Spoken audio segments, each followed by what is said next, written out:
Imagine a courtroom frozen in the bitter winds of northern France, late autumn, mort bar chimissau. There are no weapons drawn, no roars of defiance, and no blood spilled on the muddy fields of Calais.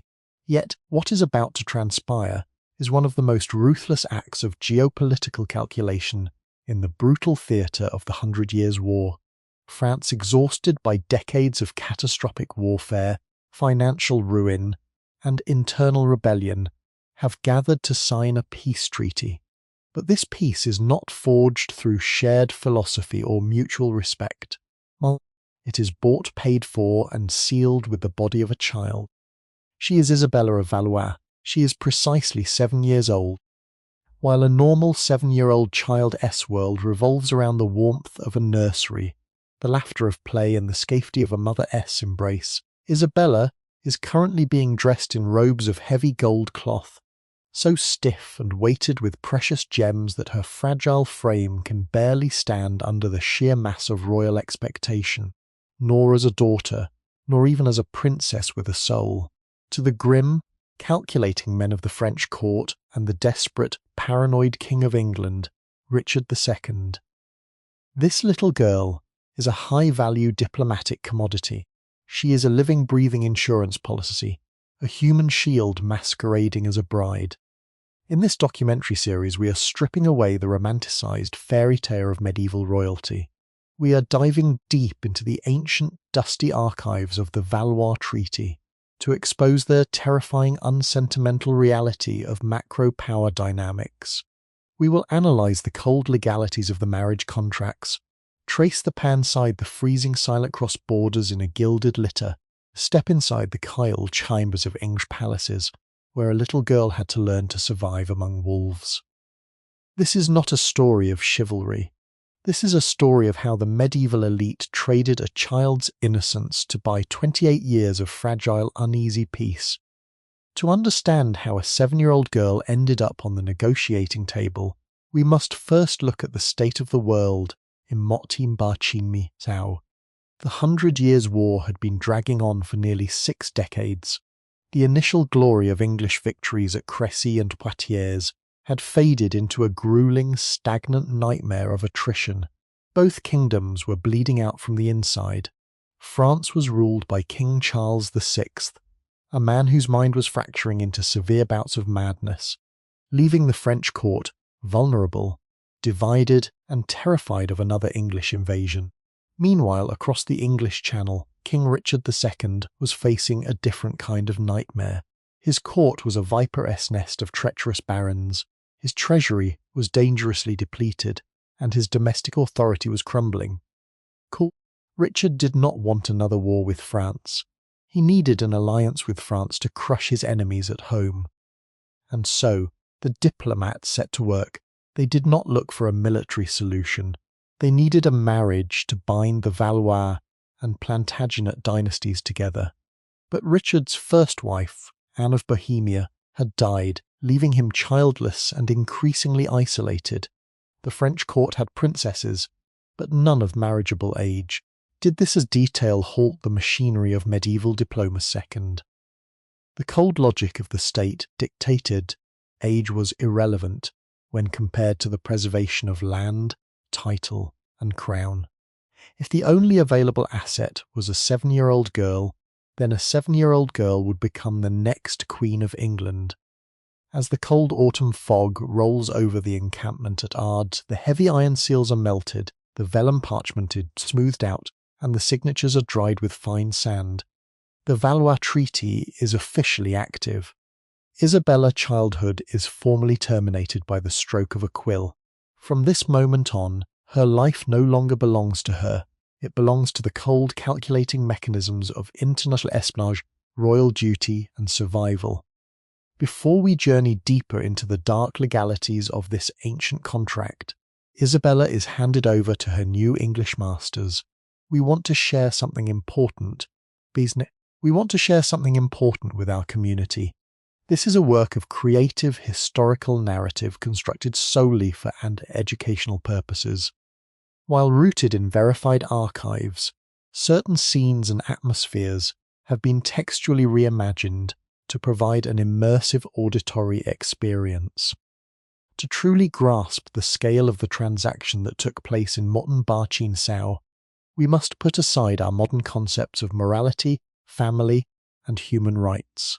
We have to look at the historical evidence exactly as it was written, but through the cold, calculated language of medieval contract law.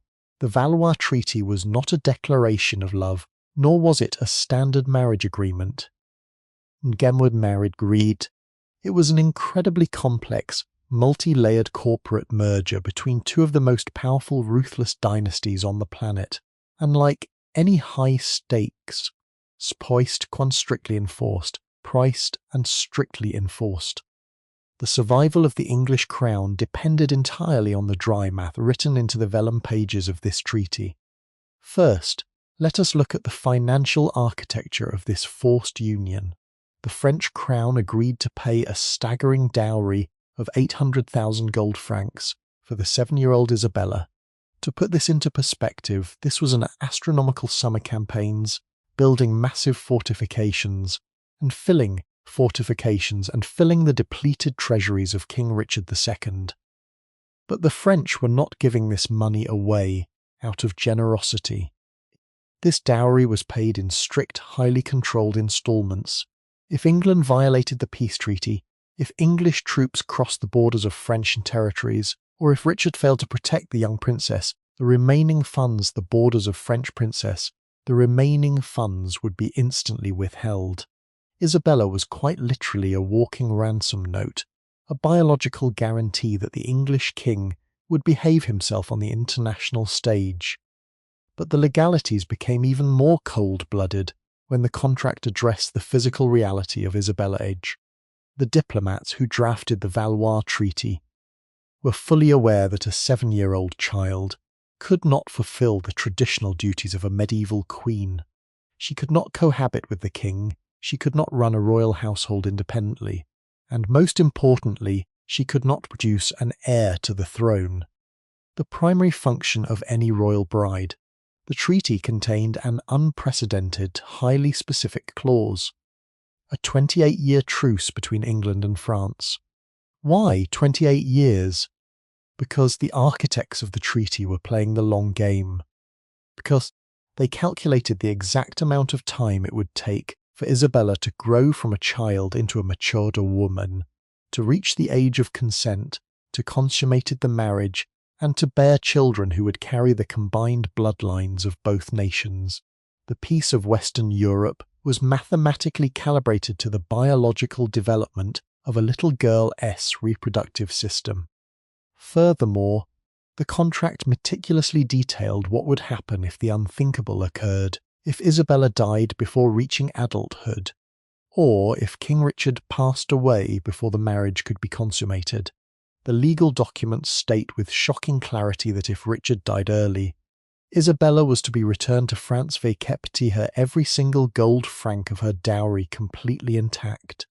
She was treated exactly like an expensive piece of leased property. If the lease contract was terminated by death, the asset had to be returned to the original manufacturer in its original condition. There was no room for grief, no allowance for emotional trauma, and shifted back and forth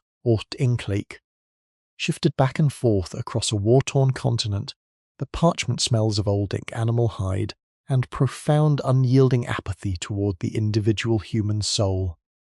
As we look at these ancient documents, we see the true nature of medieval power. It was a system that operated completely independent of human emotion. The king, the princes, chambers of Paris and London did not see a terrified child looking back at them. They saw numbers on a ledger. They saw a way to stop the bleeding of buffer zone. They saw a way to stop the bleeding of their treasuries.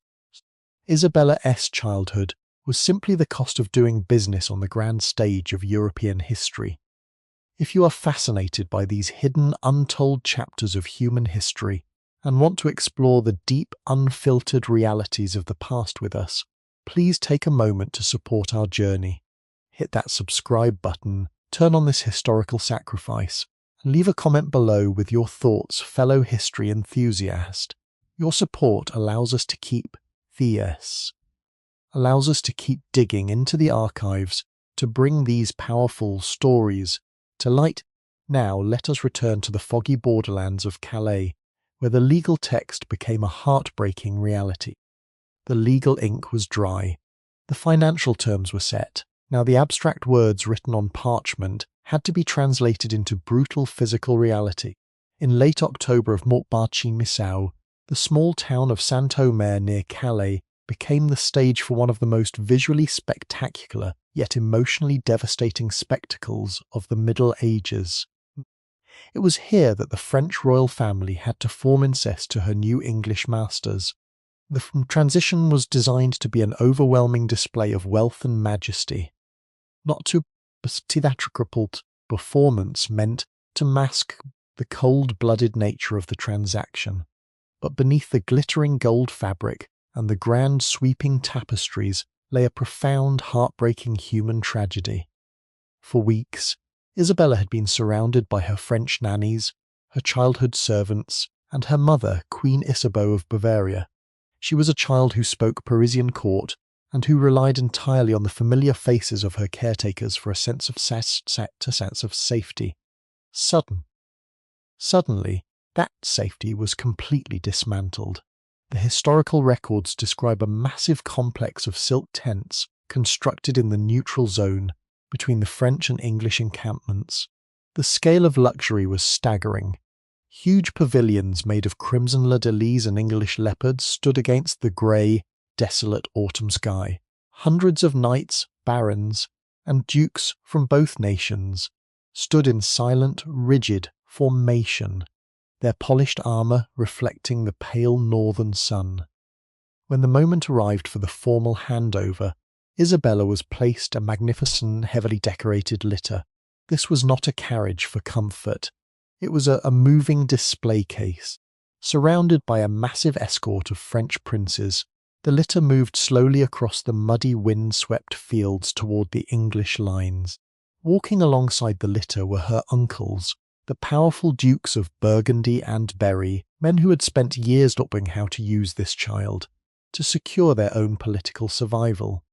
As the procession reached the designated boundary line, King Richard II of England advanced to meet them. Richard was a tall, imposing man of 29 years, dressed in robes of dark purple unreadable. To a 7-year-old girl, this tausp foreign figures, foreign cattle looks less a hufter from a dark bedtime story, And this, the ritual of separation was executed with absolute. The French lord stepped forward, bowed low, and formally presented the child to the English king. The ancient chronicles note that as Isabella was lifted from her litter, she did not cry out or throw a tantrum. She had been rigorously coached for weeks by her tutors to behave with performed decorum of perfect queen. She spoke her memorized lines of greeting without a single stutter. She spoke ho. She brought to his night, but the sheer unnatural stillness of a 7-year-old child behaving like a 30-year-old diplomat only highlights the psychological pressure she was under. In that single moment, as her hand was placed into the large, heavy hand of Richard II, her connection to her homeland, her family, and her childhood was instantly severed. The most brutal aspect of this handover was the immediate purging of her social circle. The English administration had no intention of allowing Isabella to maintain a small French colony within the English court. Almost all of her French attendants, the women who had raised her, the servants who knew her favourite foods, and the companions, verkept her in the nurseries of Paris, were ordered to turn back. They were replaced on the spot by a carefully selected entourage of high-born English ladies, led by the strict and formidable Lady de Cousy. These new attendants spoke a different language, practised different customs, and answered directly to King Richard as the French procession turned around and began their long march back to Paris, leaving the lone child behind with an army of strangers. The silence in the neutral zone was deafening. The golden cage had officially locked its doors. The physical separation at the border was complete. but the grueling logistical journey of turning a 7-year-old French princess into the Queen of England had only begun. From the wind-swept fields of Calais, Isabella was not taken directly to a grand palace. She was moved into the dark, damp confines of the fortress of Calais, which was then a heavily fortified English outpost on French soil. Here, surrounded by massive stone walls and the constant rhythmic crashing of the grey English Channel waves against the battlements, the young girl had to wait for her formal coronation journey. The transition was sharp, cold, and entirely devoid of the warmth she had known in the royal residences of Paris. The weather in November Montbard-Chin-Missau was unforgiving. The English Channel was notorious for its sudden, violent autumn storms, and the royal fleet had to wait for a clear window to transport their priceless diplomatic asset across the treacherous waters. For a child of 7, this waiting military stronghold must have been terrifying. The sounds of French poetry and soft music were replaced by the harsh clanking of English armour, the shouting of sailors, and the heavy thud of supply crates being lowered into the holds of the warships. Every person around her now spoke a language she did not understand, creating a wall of isolation more profound than any stone dungeon. When the seas finally calmed, Isabella was boarded onto the royal flagship. The voyage across the Channel was a dangerous the 14th century, let alone a frail century, let alone frail child. Seasickness, freezing tipple currents, made the journey an ordeal. As the white cliffs of Dover slowly materialized through the thick northern fog, they must have looked like imposing, impassable barrier to the young girl.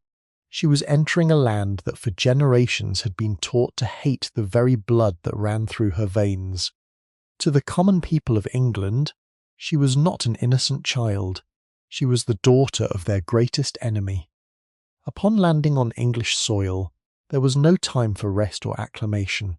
The political machinery of King Richard II required immediate, highly visible displays of his new alliance to consolidate his fragile power at home. The procession from Dover to London was turned into a massive foraded through towns and villages, held up before curious starings, held before crowds a glimpse of the French child queen. The muddy roads just to catch a glimpse of the French child queen. She had to sit upright for hours on end, dressed in suffocatingly heavy ceremonial garments, maintaining a mask of serene royal dignity while her body ached with exhaustion. The journey toward Westminster Abbey for her formal coronation. The city was decorated verkepite at elaborate pageantry. Tapestries ran, and fountains elaborate woes, tapestries hung from windows, ran with wine to celebrate the peace treaty. Lay a sinister undercurrent of political tension. The powerful barons of England, led by men like Thomas of Woodstock, the Duke of Gloucester, looked upon this entire spectacle hat deep bitterness and burning resentment. They did not want peace with France. They wanted war, glory, and plunder. As the 7-year-old Isabella walked down the long, cold stone aisle of Westminster's Cleamild, Westcombe placed upon her tiny head, she was not just entering a marriage. She was stepping directly onto a volatile political landmine, utterly unaware that the crown she was receiving was woven with invisible, deadly thorns. With the heavy crown of England placed upon her brow, Isabella of Valois was officially the second highest authority in the realm, yet the physical reality of her existence remained of an isolated, bewildered child. King Richard II, despite his ruthless political motivations, was fully aware that he could not treat his 7-year-old bride as a mature companion or a traditional wife. To solve this bizarre logistical dilemma, Richard established a highly specialized household for Isabella at Eltham Palace, located safely away from the chaotic, dangerous political manoeuvring of downtown London. This palace was to become her golden cage, a strange hybrid between a royal court and an ultra-secure nursery. Eltham Palace was renowned for its high stone walls and its freezing, drafty timber halls. It was here that Isabella's new life fell into a rigid, highly unnatural routine. Her days were no longer dictated by the spontaneous whims of childhood play, but by an intense curriculum designed to scrub away her French identity and mould her into an English monarch. She was forced to spend hours every day studying the English language, memorising the complex genealogies of the Plantagenet dynasty, and mastering the rigorous etiquette of the English court. Her main companion and overseer was Lady de Courcy, a stern English noblewoman appointed by Richard to ensure the young queen never forgot her duties to her new country. The psychological landscape of this palace was profoundly eerie. Isabella was surrounded by immense luxury. Her beds were draped in the finest silks her food was served on solid silver platters, and she possessed a collection of dolls dressed in miniature versions of royal coronation robes. Yet, she had no peers. There were no other children allowed into her immediate circle to share in her games or offer a sense of normal companionship. Her only interactions were vacépité adult courtiers, priests, and guards who bowed low whenever she entered a room, addressing a 7-year-old girl with the terrifying gravity due to a sovereign. This total absence of peer socialization created a profound sense of emotional isolation, forcing the child a precocious defensive maturity far beyond her years. King Richard visited Eltham Palace frequently, and the historical relationship between this 29-year-old monarch and his 7-year-old chapters in medieval history remains one of the most unusual chapters in medieval. Richard did not treat Isabella with cruelty. Instead, he adopted the role of a benevolent, protective older relative or guardian. The chroniclers of the time note that during his visits, Richard would abandon his usual arrogant, aloof demeanour. He would sit with the young girl for hours, listening to her play the lute, reading stories to her, and presenting her with extravagant gifts of jewellery and exotic pets. To the casual observer, this might have looked like genuine affection, and in some ways it may have been the closest thing to comfort Isabella had in England. But beneath this grandfatherly kindness lay the same unyielding political calculation that had brought her across the Channel. Richard needed Isabella to trust him implicitly. He needed her to be completely loyal to his person, because as the domestic political climate in England began to deteriorate, this child queen and the French alliance she represented were the only things keeping his enemies from tearing the crown from his head. The palace at Eltham was not a sanctuary of love. It was a highly managed laboratory where a child's loyalty was being systematically cultivated for the survival of a regime. While Isabella was practicing her English verbs and playing with her gilded dolls within the high stone walls of Eltham Palace, the world outside her sanctuary was rapidly descending into chaos. The fragile peace that her marriage was supposed to guarantee was already beginning to fracture, not because of a conflict between England and France, but due to a vicious internal civil war brewing within the English aristocracy itself. But to the powerful English barons, King Richard assaulting Rhine bride despised, was a constant 7-year-old queen as a Trojan horse, an instrument of French influence designed to weaken the military pride of England. The leader of this hostile faction was Richard's own uncle, Thomas of Woodstock, the Duke of Gloucester. Gloucester was a hardened veteran of the 100 Years' War, a man who had made his fortune through the plundering of French territories. He openly mocked the king's meetings that a true English king should conquer France. Vecépité, heart, iron and blood, rather than buying a temporary truce with a little girl-s dowry. Every time Richard used the French funds from Isabella's dowry to pay off his debts or reward his loyal favourites, the resentment of the barons grew deeper. The young queen, entirely innocent of any political manoeuvring, became a lightning rod for domestic hatred. As the political pressure mounted, became increasingly paranoid and tyrannical. He knew that if the barons united against him, his crown and his life would be forfeit. In a desperate, preemptive strike to secure his absolute authority, Richard ordered the sudden arrest and execution of his chief rivals, including his uncle Gloucester. This brutal purge sent shockwaves through the English court. The halls of Westminster and Windsor became toxic vipers' nests, where a single wrong word could lead to the executioner S-block. Even at Eltham Palace, the tension was palpable. The heavy footsteps of armed guards patrolling the corridors grew louder, and the hushed, anxious whispers of Isabella's ladies-in-waiting made it clear that the golden cage was no longer safe.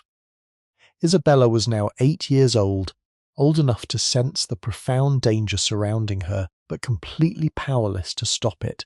She was a child caught in the high-stakes machinery of medieval treason. If Richard failed to maintain his grip on Vanish, leaving her at the mercy of an angry xenophobic aristocracy, her daily routine of music and poetry was now played her as an enemy alien, and played out against a backdrop of impending doom. The dry text of the Valois Treaty had promised 28 years of security, but the architects of that contract had failed to realize when the blood of kings begins to boil. If you are compelled by this dark, unfiltered exploration of royal history, and want to see how this innocent child navigated the deadliest political storm of the Middle Ages, please take a moment to hit the subscribe button, give this video a thumbs up, and leave a comment below sharing your thoughts on Isabella, this perilous position. Your interaction directly helps our channel grow and allows us to bring more deeply researched historical documentaries to life. This content was developed with the assistance of advanced AI tools and edited by the editorial team at Whispers of Centuries. All rights reserved. Until next time, listen closely to the whispers of the past, because you never know what timeless wisdom might quietly find its way into your night. Good night, everyone. The relative peace of Isabella's isolated world was shattered completely in the summer of Mortbah-Chin-Chin, while King Richard High was away on a poorly timed military campaign in Ireland, attempting to suppress a domestic rebellion. The ultimate threat to his crown materialized on the northern coast of England. Henry Bolingbroke, the exiled Duke of Lancaster and Richard's first cousin, landed at Ravensbourg-Capitaine, had a small dedicated force of knights. Bolingbroke had been unjustly stripped of his vast paternal inheritance by the increasingly tyrannical king, and he had returned not just to reclaim his lands, but to systematically dismantle Richard's regime. Within weeks, the small spark of rebellion grew as discontented barons, peasants, and political opportunists exhaustists rushed to flock to Bolingbroke's banner. News of the rebel invasion travelled like lightning through the English countryside, reaching the isolated sanctuaries where Isabella was being held. The administrative machinery of the realm instantly paralysed. Understanding that London was no longer secure, the royal council ordered the young queen to be moved rapidly from one fortified location to another. Her golden dolls and heavy silk dresses were hastily packed into chests, and she was hurried along dark, muddy back roads under the heavy escort of nervous, heavily armoured royal loyalists. For a 9-year-old girl, this sudden transformation from a venerary sovereign into a fleeing fugitive was a profound psychological shock. The absolute, unyielding control she had been taught to expect from her royal status paraded in an instant. Muldacour, Bombay. Isabella was eventually brought to Wallingford Castle, a massive by deep moats and thick curtain walls. Here she was placed under lock and key, ostensibly making her a political protection, but effectively making her a political hostage. From the Hattie-Gahat battlements of Wallingford, the young queen could only watch as the surrounding countryside fell completely under the control of the Lancastrian forces. The English alliance she represented, which had cost her family 800 gold francs in her own childhood, was worth absolutely nothing on the open market of civil war. Meanwhile, King Richard's campaign in Ireland collapsed into an unmitigated logistical disaster. By the time he returned to the Welsh coast, his army had largely deserted him, terrified of Bolingbroke's growing power. Richard was hunted down, isolated and cornered at Conwy Castle. Through a combination of false promises, political deception, and overwhelming military intimidation, Bolingbroke managed to lure the king out of his stronghold. Richard was arrested, stripped of his weapons, and paraded through the streets of London, not as a monarch but as a disgraced captive. The tall, proud man who had placed the crown on Isabella's head was thrown into the deepest, coldest dungeon of the Tower of London. With Richard securely imprisoned, Henry Bolingbroke officially seized the government. He forced Richard to sign it to Flashburn, listing dozens of counts of tyranny, financial incompetence, and political incompetence. On September Bar Motmar Chin, the English Parliament officially accepted the Abbey Bay and Cayenne as King Henry Bon. In a single stroke of political violence, the entire foundations of the Valois Treaty were completely obliterated. Isabella of Valois, just 9 years old, she was the widow of a deposed tyrant, a political nonentity in Binpol, stranded in a hostile foreign country whose language she had barely mastered. The transition of power from the House of Plantagenet to the House of Lancaster was not just a shift in political leadership. It was a total rewriting of Isabella's destiny. Henry Bolingbroke, now reigning as King Henry IV, found himself in possession of a highly volatile, living political asset. Isabella was no longer a revered child queen. She was a dangerous liability. She was the physical manifestation of the deposed King-S alliance with France, a potential rallying point for any remaining royal loyalists who wished to see Richard restored to the throne. The 9-year-old girl, who had spent the last 3 years learning how to command an English court, was instantly stripped of her royal titles and placed under strict house arrest. The new regime moved Isabella to Sunninghill Palace, far removed from the public eye. The luxury that had once defined her golden cage at Eltham Palace was systematically dismantled. Her expensive jewellery was confiscated, mounting military expenses. Her help pay for Henry IV mounting was drastically reduced. Her large entourage of ladies-in-waiting was drastically staff, whose primary duty was not to serve her, but to spy on her. Every letter she attempted to write, every word she spoke in her private chambers to be vetted and cleared by the new Lancastrian administration. She was person pour proportion. She was a political prisoner in all but name. The psychological burden on Isabella during this period was immense, but she was old enough to understand the complex had Machiavellian reasons behind it, mind. She was spoken of what fate. She was told nothing of Richard's fate. For months, she lived in a state of agonizing limbo, completely unaware of whether her husband was alive, Blancacius, dead. An extraordinary, despite her stubborn, the young princess displayed an extraordinary stubborn resilience. She consistently refused to recognize Henry IV as the legitimate King of England. When English officials addressed her merely as the Duchess of King Richard rather than the Queen of England, she corrected them with cold, royal disdain, maintaining her dignity even as her world crumbled around her.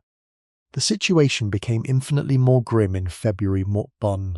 Rumours began to circulate through the drafty corridors of Sunninghill Palace that a secret counter-rebellion, aimed at restoring Richard to power, had been crushed by Henry IV. The processions. Shortly after these rumours surfaced, the official announcement was 9-year-old girl Richard II was dead. The official report claimed he had died of voluntary starvation in the dark, freezing dungeons of Pontefract Castle. However, the reality whispered across Europe was much more sinister. The deposed king had been systematically starved to death, or murdered on the orders of the new rebellion, to ensure he could never lead a rebellion. At just 9 years old, Isabella of Valois was a dowager queen. The man who had been her guardian, her protector, and her legal husband had been brutally eliminated by the state machinery. The Valois Treaty, which had been calculated down to the very month of her biological development, was dead. She was left entirely alone in a hostile kingdom. surrounded by the very men who had murdered her husband and stolen her crown. Her childhood had not just been traded for peace, it had been buried in the unmarked grave of medieval realpolitik. The death of Richard II transformed Isabella into the most pontage in European history. In Paris, the news of Richard's murder and the imprisonment of their young princess provoked a wave of absolute fury. Across the French royal court, King Charles VI, Isabella's father, suffered a massive, catastrophic relapse into his severe mental illness upon hearing how his daughter had been treated. The French princes, led by the Duke of Resumption of the 100 Years' War, openly called for an immediate insult to the House of Valois. The 28-year peace promised by the treaty had lasted less than 4 years, shredded by the violent realities of English ambition. However, actually retrieving the widowed child queen from the clutches of London was a logistical and diplomatic nightmare. Henry IV was in a desperate financial position. His hold on the English throne was incredibly fragile. He was facing a massive native rebellion in Wales led by Owain Glyndwr, border raids from the Scots and constant assassination plots from his own barons. He could not afford a war with France, but more importantly, he could not afford to lose the enormous financial asset that Isabella represented. The French crown immediately demanded the return of their princess, but the immediate return of her astronomical 800,000 gold clauses of the Valois dowry, as explicitly stated in the original legal clauses of the Valois Treaty. But what? Henry IV looked at the empty royal treasury and realised that returning the money was a mathematical impossibility. The initial instalments of Isabella's dowry had already been completely spent by Richard II on his disastrous Irish campaigns, or confiscated by Henry's owns of porters to fund their rebellion. If Henry returned Isabella with her dowry intact, he would bankrupted his new regime before it even began. If he kept her, he risked an immediate French invasion. To resolve this existential crisis, the English cut no-go attempted of desperate, highly creative legal and diplomatic manoeuvres to avoid paying back a single gold coin. Henry's primary strategy was to propose a new marriage contract. He suggested that the 9-year-old widow should be married to his own eldest son and heir, the future King Henry V. The future King James. By marrying Isabella to the new Prince of Wales, the massive dowry would legally remain in England, the alliance between the two crowns, and the French under the new Lancastrian dynasty, and the French would have no legal ground to demand a refund. It was a cold, pragmatic solution that treated the grieving child like a financial security that could simply be rolled over into a new account to balance the state ledgers. But the architects of the Lancastrian regime underestimated the unyielding pride and stubborn resilience of the young girl. Stranded in her drafty prison, Isabella fiercely resisted the match. She wore deep black mourning weeds for her dead husband, refused to smile or engage with any English diplomats, and made it absolutely bullshit cleared. She chose total isolation over murdered Richard. She chose total isolation over compliance. Her refusal created a profound diplomatic deadlock that paralysed international relations between London and Paris for over a year. The little girl, armed only with her silence and her grief, became an immovable object against the unstoppable force of two warring empires. By the summer of Mort, the diplomatic deadlock had become completely unsustainable for both nations. King Henry IV's kingdom was fracturing under the weight of financial ruin and French princess, the continued provocation he could no longer afford.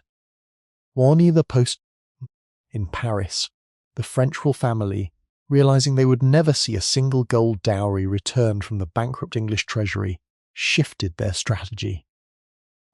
They abandoned their financiable claims and focused on a single, none of their daughter's physical person. Isabella was 11 years old now, as almost half her conscious years, half a conscious life, as a pawn in a foreign land. The English administration finally relented, but the departure of the young Dowager Queen was executed with the same cold, calculated pettiness that had characterized her entire captivity. Henry IV ordered that before Isabella could cross the Channel, every single piece of jewellery, every gold-embroidered dress, and every valuable gift given to her by the late King Richard must be systematically stripped from her possession and retained by the English crown. She was searched by royal officials like a common thief leave a crime scene. She possessed nothing but the beship, the basic clothes of her homeland, semci perciaspris sex clothes, on her back, and the profound, invisible scars of a stolen childhood. On July Sau, Mortborning Mort, the transfer ceremony took place at Boulogne. Once again, the neutral zone between the two nations was filled with the elaborate, superficial pageantry of medieval diplomacy. The English knights presented the young girl to the French delegation. Led by her uncles, describe a deeply emotional scene as the French lords wept openly upon seeing the belle pupil, upon seeing the pale solemns of their returned princess. She had left France as a vibrant, innocent 7-year-old child carried in a gilded litter. She returned completely devoid of the light of youth, her demeanour as cold and rigid as the stone walls of her English prisons. Isabella's journey through the brutal machinery of the Valois Treaty stands as an unyielding testament to the true nature of medieval power. It was a world where human lives were traded like livestock, where children were weaponized as biological collateral, and where the grand narratives of peace and alliance were written in the tears of the innocent. Her story did not end at the border, for the Game of Thrones never stops devouring its players, but her time as the Child Queen of England was officially over. She had survived the Viper's nest, but the price of her freedom was the permanent forfeiture of her youth. If you are profoundly moved by this tragic, unfiltered dive into the dark realities of royal mission to bring these hidden historical narratives to light, please take a moment to engage with us. The Skating Dast. Click that subscribe button, hit the notification bell so you never miss a new release, drop a comment below with your thoughts on Isabella's incredible resilience, and share this video with anyone who appreciates deep and academic storytelling. Swick, your active support is the vital engine that keeps this channel running. The physical return of Isabella of Valois to French soil in the late summer of 1400 was not the glorious, triumphant court sought to portray that the romantic balladeers of the Parisian coming to the external world. The elaborate ceremonies at Boulogne, where French lords fell to their knees and wept at the sight of the 11-year-old Dowager Queen, suggested a profound restoration of familial honour. But beneath the heavy velvet draperies, the triumphal arches, and the public distribution of spiced wine to the peasantry, lay a grim, unsettling political reality. Isabella was returning to a France that was radicality 5 years prior, the one she had up where the sporly port. She was no longer an innocent, light-hearted child of the royal nursery. She was a highly problematic geopolitical anomaly. She was a queen without a kingdom, a wife without a husband, and an asset whose immense financial value had been entirely liquidated and absorbed by the bankrupt treasury of the English usurper Henry Bone. As the royal litter made its slow, agonizing progress toward Bourg-Adels of Paris, the atmospheric shift was palpable. The cold, damp autumn fog of Picardy seemed to mirror the heavy, silent isolation that wrapped around the young princess. She was surrounded once again by French speakers, by the elaborate, stylized manners of the Valois court she had not seen since she was 7 years old. Yet, she was uncombined. She was entirely estranged from them. The 5 years she had spent enduring the psychological warfare of the English court, the forced relocations through muddy backcountry lanes under armed guard, and the terrifying realization that her adult protector, King Richard High, had been systematically murdered in a dark dungeon, had completely severed her from the natural developmental path of an 11-year-old girl. She possessed the small, fragile physical frame of a pre-adolescent child. But her eyes held the hard defensive stoicism statesman who had looked into the abyss of political treason and survived. When the procession finally entered the gates of Paris, passing through the grand fortress St. Paul, Isabella was forced to confront the profound fragmentation of her own immediate family. Her father, King Charles Sao, of one of his most severe and prolonged manifestations of mental illness, the king who had once been a charismatic and beloved ruler, now genuinely believed that he was made entirely of glass. He screamed in terror if anyone approached him, would shatter his limbs into 1,000 jagged shards. He had forgotten his own name. He refused to bathe for months on end, and he blankly failed to recognize either his wife or his children.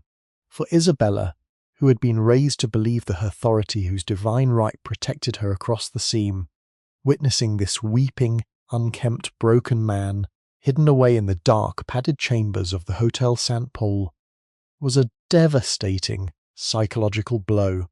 The ultimate protector she had hoped to run to upon her liberation from England was non-existent. He was a hollow shell imprisoned by his own fractured mind. With the Kar-i-Nurga incapacitated, the power structure of the French court had degenerated into a vicious predatory civil war between two dominant factions of the royal family. On one side stood Queen Isabeau of Bavaria, Isabella's mother, a woman who has been deeply maligned control over a bankrupt state attempting to maintain political survival while protecting her remaining children. On the other side stood the king's brilliant, arrogant, and profoundly ambitious brother Louis, the Duke of Orléans, alongside the powerful, scheming Duke of Burgundy, John the Fearless. These men did not see the returning Isabella as a traumatized niece or daughter who required comfort, rehabilitation, and emotional sanctuary. They saw her exactly as Henry IV had seen her in London, as a piece of diplomatic capital that needed to be reinvested as quickly as possible into the chaotic European marriage market to secure new territorial alliances and military funding. The primary logistical crisis that occupied the French Royal Council upon Isabel's arrival was her financial status. According to the strict, uncompromising clauses of the Montbarchin-Misau-Valois Treaty, the English crown was legally obligated to return every single gold franc of her massive 800,000 franc dowry if the marriage was dissolved by death before consummation. But the English had returned her absolutely penniless, having even stripped her of her personal jewels and ceremonial robes before she boarded the ship at Dover. The French treasury was already dangerously depleted due to the costs of the ongoing internal conflicts and the extravagant expenditures of the ruling dukes. The sudden return of a dowager queen, but who required a massive, permanent financial household befitting her royal status, was a logistical nightmare for the court administrators befitting her royal status. She was an expensive liability in a house that was already burning down. Isabella was assigned a permanent residence within the cold, echoing stone walls on the eastern outskirts of Paris. This fortress, with its towering keep and deep, water-filled moats, was designed for military security rather than domestic comfort. It was here that her new life of isolation began. Her mother, Queen Isabeau, consumed as she was by the day-to-day administrative struggles of ruling a fractured king and managing the violent outbursts of the Mad King. Her siblings, including her younger sister Catherine, who would later grow up to marry Henry IX and become the next French Queen of England, looked upon Isabella with a mixture of awe and profound discomfort. They did not know how to interact with this sister who had been crowned in Westminster Abbey and who spoke French fey of English widow, and whose subtle, unmistakable English cadence at Eltham cadence that she had been forced to adopt during her years of captivity at Eltham Palace.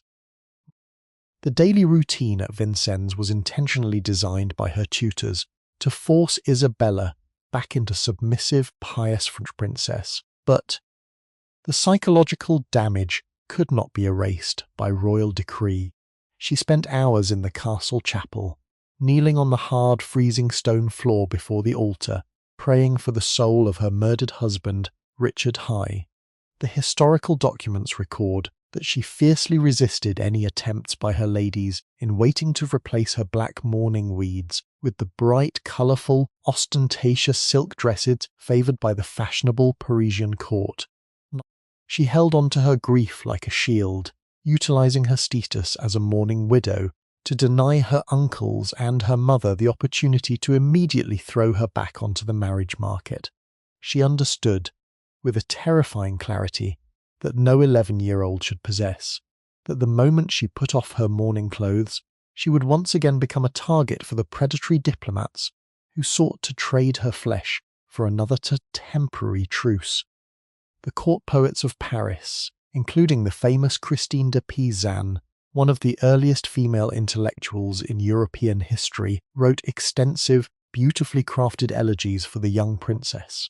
Pizan walked through the drafty galleries of Vincennes, observing the quiet, unyielding dignity of the child widow.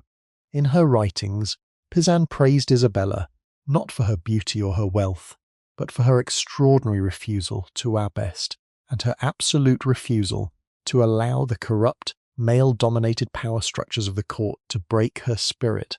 But poetry could not protect Isabella from the cold, mechanical reality of medieval statecraft. While she knelt in the dim candlelight of her chapel, listening to the distant, rhythmic footsteps of the guards patrolling the battlements of Vincennes, her uncles were already sitting in the smoke-filled committee rooms of the Louvre, unfolding massive maps of Europe and calculating exactly which foreign prince would pay the highest price to possess the hand of the beautiful, deeply traumatized 7-year-old Queen of England. By the year Mortain-Born II, Isabella of Valois had reached the age of 14. This was not merely legal and arbitrary chronological milestone. It was the definitive legal and biological threshold of complete womanhood.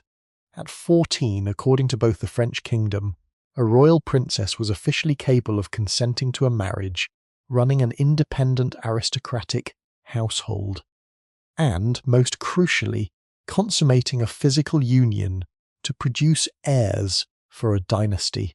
For Isabella, this milestone did not bring freedom or autonomy. Instead, it acted as a loud ringing dinner bell for the predatory political factions that controlled the French court. Her period of relative sanctuary and enforced mourning within the thick stone walls of the Château de Vincennes was abruptly brought to an end. The cold-blooded machinery of international diplomacy, which had remained dormant while she was classified as an underage child widow, spun back into violent, chaotic motion. The strategic landscape surrounding France had grown infinitely more perilous during her years of isolation. Her father's catastrophic mental illness had permanently crippled the central authority of the Valois crown of Valois. King Charles Sau was now completely incapable of governing, spending his days pacing the dark corridors of his palaces, weeping in terror, and failing to recognize his own children. In this massive power vacuum, the kingdom was being systematically torn apart by two rival princely houses, the Armadians, led by the brilliant and ruthless Louis, Duke of Orleans, and the Burgundians, led by the immensely wealthy and calculating John the Fearless. Both dukes desperately needed to consolidate their own power bases, secure international military alliances, and fill their personal treasuries. To these men, the 14-year-old Isabella was not a human being who had already endured the profound trauma of a stolen childhood and the murder of her first husband in an English dungeon. She was a pristine, highly valuable piece of state property that needed to be liquidated on the international marriage market to fund the upcoming civil war. The first predatory maneuver came from across the English Channel, proving that the House of Lancaster was still thoroughly obsessed with the diplomatic capital Isabella possessed. King Henry Bone, still struggling against massive domestic rebellions in Wales and facing a catastrophic financial crisis, realised that his hold on the English throne remained deeply unstable. To legitimise his usurped crown on the continental stage, Henry Bonne renewed his aggressive diplomatic campaign to marry Isabella to his eldest son and heir, Henry of Monmouth, the Prince of Wales, the formidable young military commander who would eventually become king. Henry Tum, the English ambassadors, arrived at the French court via Cape Ite had extensive legal portfolios, offering to wipe out all outstanding debts between the two nations, sign a permanent peace treaty, and even return a portion of Isabella's confiscated jewellery if the French would only agree to send the young Dowager Queen dynasty as the future bride of the Lancastrian dynasty. For Isabella, the mere suggestion of this alliance was Prince Absolute was the son of the very man who had systematically stripped her of her royal titles, thrown her into isolation, summoned, and ordered the brutal, agonizing murder of her beloved husband, Richard High. To marry Henry of Monmouth would be an act of ultimate betrayal to Richard's memory, forcing her to share a bed and bear children for the family that had destroyed her life. The historical chronicles record that Isabella fought against this English proposal with an extraordinary unyielding ferocity. She confronted her mother, Queen Isabeau of Bavaria, and the assembled royal council, openly declaring that she would rather throw herself from the highest tower or take sacred vows in the cloistered nunnery in the absolute poverty of a cloistered than ever consent to return to the kingdom that had acted as her prison. Her grief had transformed over the years into a hard defensive armour to explicitly deny the diplomats the submissive compliance they expected from a 14-year-old girl. Sensing Isabella's absolute, unyielding resistance to England, and realising that a Lancastrian domestic his rivals, Louis, Duke of Orléans, executed a brilliant, preemptive domestic political coup. Louis was the king's brother and the undisputed leader of the Armagnac faction. He possessed a profound hypnotic influence over Queen Isabeau, and he systematically convinced the royal council that allowing a catastrophic humiliation for the House of Valois. Instead, Louis proposed a radically different, highly insular transaction. Isabella should be married to his own eldest son and heir, Charles of Orléans. Charles was Isabella's first cousin, a brilliant, sensitive 10-year-old boy who shared her profound love for poetry, music and the arts. From a macro-political standpoint, this domestic marriage was a masterstroke for the Duke of Orléans. By securing Isabella's hand for his son, Louis ensured that her immense prestige as the Dowager Queen of England would be permanently tied to the Armagnac faction, drastically elevating his family's status above the rival House of Burgundy. Furthermore, although the English had returned Isabella completely penniless, she still possessed an enormous, highly valuable legal asset, a permanent, recognised right to a massive annual dower revenue from the English crown as Richard High's widow. If the Armagnacs could successfully weaponise this legal claim on the international stage, they could extort vast sums of money from London to fund their private armies. Isabella's body and her legal traded, not for international peace this time, but to fuel the fires of a brutal, fratricidal civil war within her own homeland. The formal marriage contract was drawn up by Armagnac lawyers in the damp, candle-lit chambers was just cold calculated. The legal language of this document was just and more calculated, as the original Mortis or Orvior emotioned was in Chinso, Valois Treaty, and devoid every single aspect of Isabella's physical and financial existence was quantified, priced, and strictly regulated. The contract explicitly detailed how her rights would be managed by her new father-in-law, how her daily household expenses would be funded by the Orléans treasury, and how her high status as a crowned queen would be preserved while she was married to a mere count. There was no mention of her psychological well-being, no allowance for the profound emotional exhaustion she suffered, and no concern for the fact that she was being forced to step directly from one political minefield into another. Her childhood had been thoroughly destroyed by international warfare. Her womanhood was now destined to be completely devoured by domestic treason. The formalization of the marriage contract between Isabella of Valois marked the definitive transition of her status from an international hostage to the domestic political pawn. Domestic, numerable. In the spring of 1400, the Parisian court, the heralds and master of ceremonies tried desperately to imbue with an atmosphere of absolute joy, desperately joy, chivalric romance and dynastic triumph. But beneath the superficial splendour of the tapestries hanging from the stone balconies of Compiègne, the mood was incredibly sombre, matching the dark brooding undercurrents of the French civil conflict. Isabella was now 16 years old, an age where her peer noblewomen were entering their first marriages. There kept at hope and anticipation.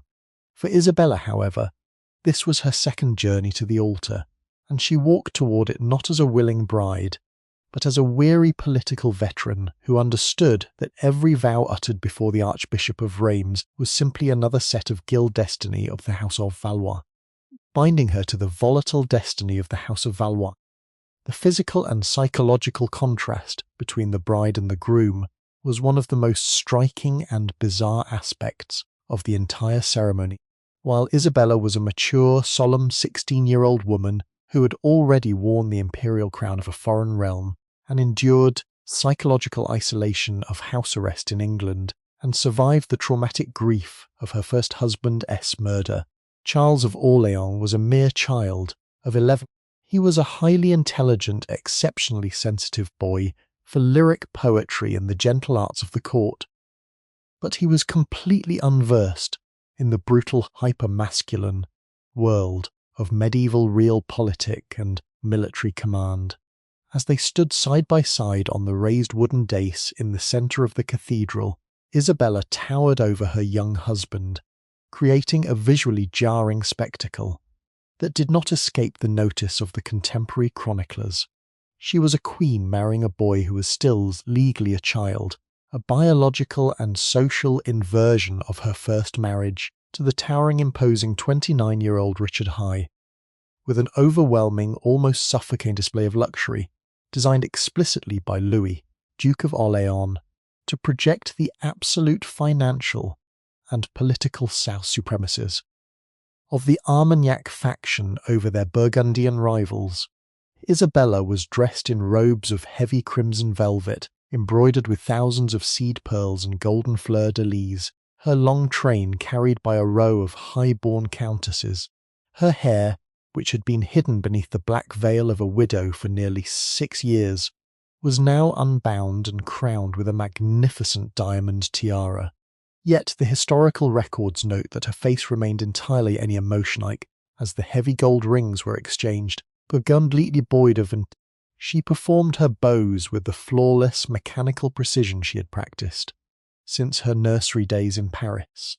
But her silence was a profound statement of her internal detachment. She knew that this spectacular display of wealth was being funded by the heavy tax peasantry, the systematic, exhausted French peasantry of her own legal dower claims against England. The most complex logistical and legal challenge following the ceremony was the management of the household dynamics between a 16-year-old dowager queen and an 11-year-old count.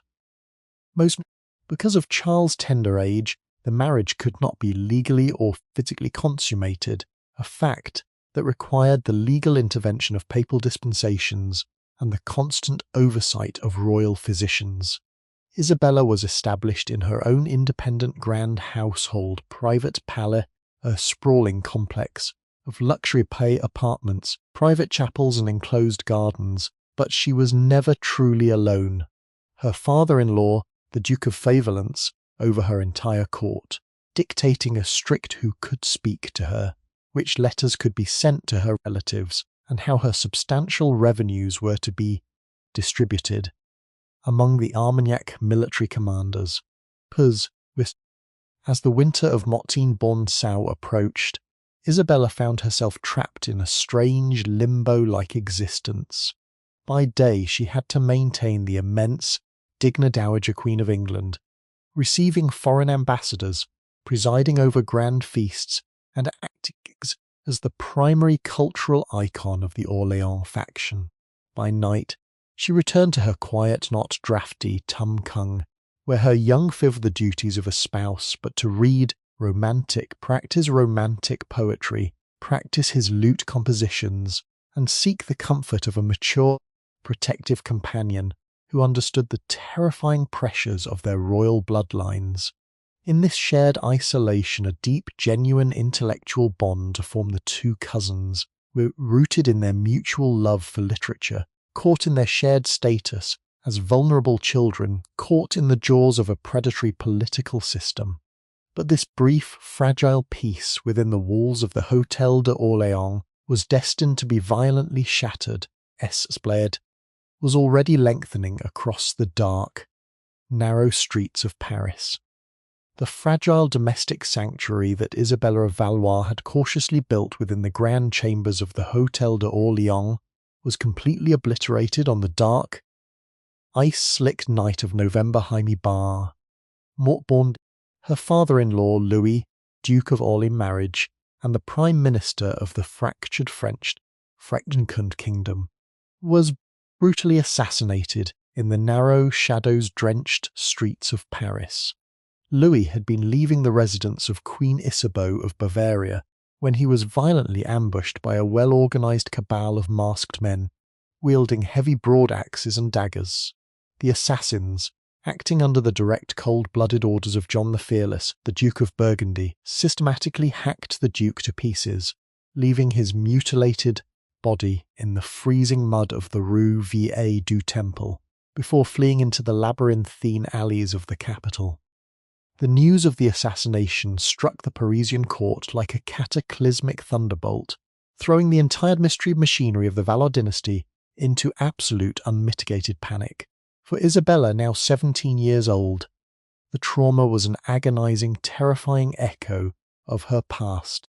Once again, a tall, powerful guardian and political protector had been violently eliminated, murdered in the dark dungeons of Pontefract castles. The ghost to Blair Richardson's of Pontefract Castle seemed to materialize instantly in the bloody snow of Paris.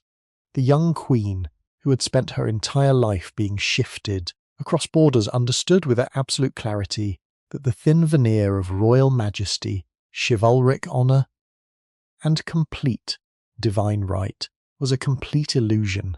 Beneath the gold cloth and the ceremonial crowns lay a predatory, lawless world where power kept cold steel and sudden betrayal.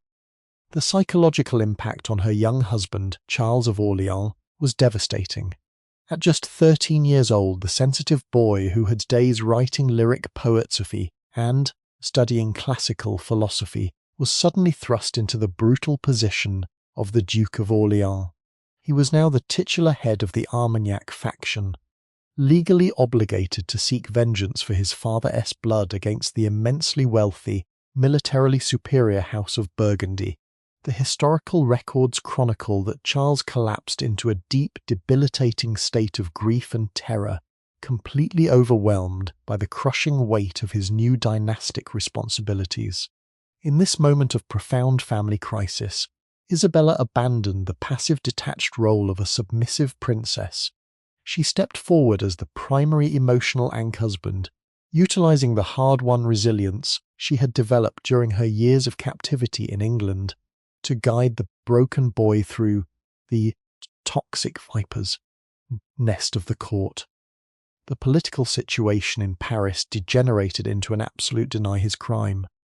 John the Fearless did not flee into exile, instead be a massive private army, surrounded by a private army of Burgundian knights and common mercenaries. He entered the royal council chambers by force and hired a radical university theologian, Jean Petit, to deliver a long, public justification of the murder before the assembled nobility. Petit argued that the Duke of Orléans had been a tyrannical sorcerer and a traitor to the state, and that his assassination was a whole act of tyrannicide. Trapped in his delusions of glass-eyed, blankly signed a royal pardon for the man who had murdered his own brother. The Burgundian faction seized complete control of the capital, leaving Isabella, Charles, and the remaining Armagnac loyalists isolated, terrified, and fundamentally unprotected within their own city. Understanding that Paris had become a lethal death trap, Isabella and Charles a daring midnight escape from the capital, fleeing south toward the ancestral Orléans strongholds in the Loire Valley. They established their court at the massive stone fortress of Blois, a stronghold surrounded by thick curtain walls and deep rivers that offered a high degree of military security. Here, the atmosphere of cultural refinement and literary pursuit was permanently replaced by the grim, clanking machinery of an impending civil war. The halls of Blois were filled with the heavy footsteps of mercenary captains, the smelting of iron armour, and the constant drafting of military manifestos demanding justice for the murdered Duke. Isabella's childhood had been thoroughly devoured by international warfare between England and France. Her womanhood was now destined to be completely consumed by a savage fratricidal blood feud that would tear her homeland apart for a generation. The fortified sanctuary of Blois, perched high above the sweeping currents of the Loire River, quickly transformed from a quiet provincial retreat into the logistical nerve centre of an aggressive, unyielding military resistance. Throughout the grueling winter of Mort-Bonling-Tam, Isabella of Valois and her young husband Charles of Orléans lived in a state of hyper-vigilant exile.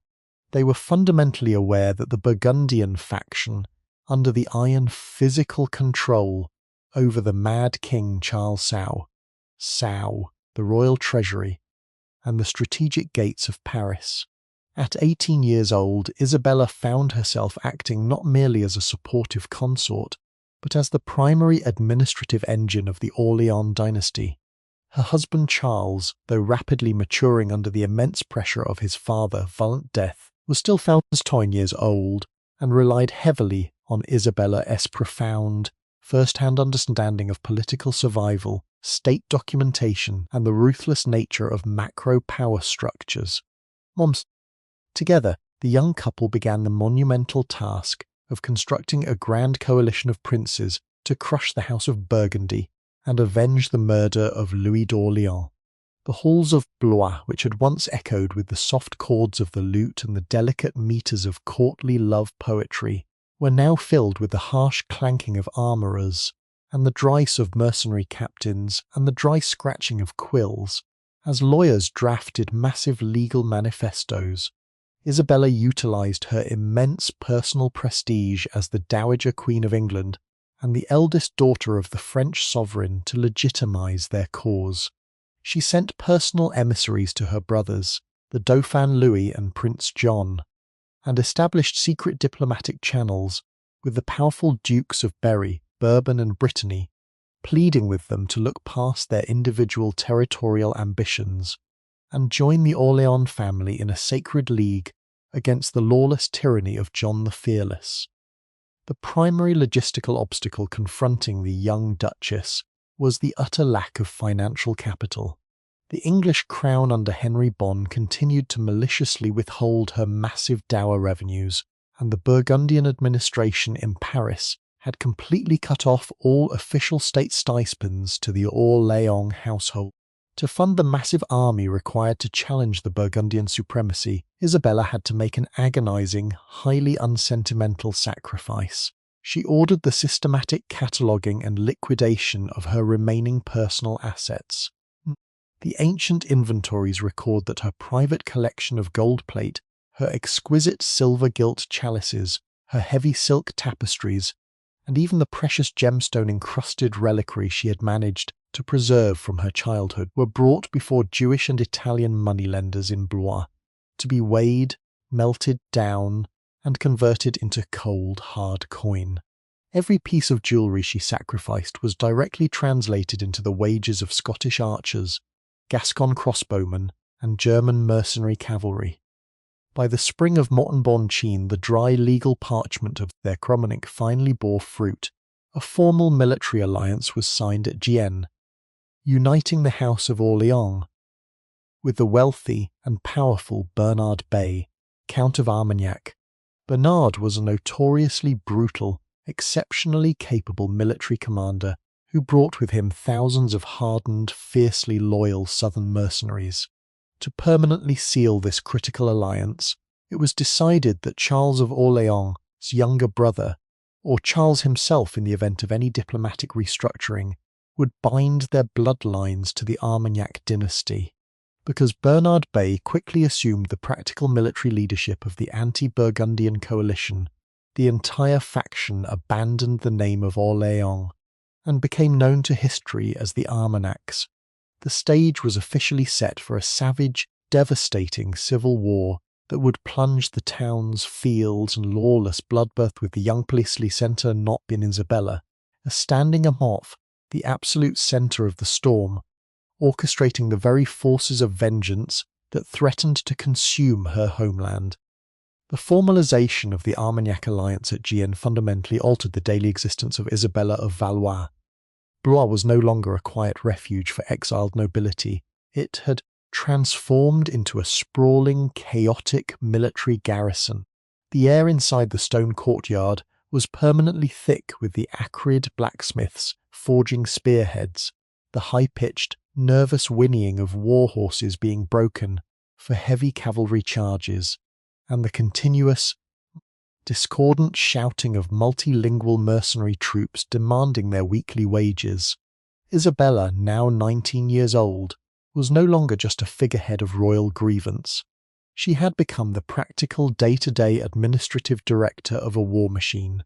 While her young husband, Charles of Orléans, began his physical training in the martial arts of the lance and the longsword under the strict tutelage of Count Bernard Bey, Isabella remained confined to the cold draughty scriptoriums of the castle keep, managing the immense, exhausting logistics of dynastic survival.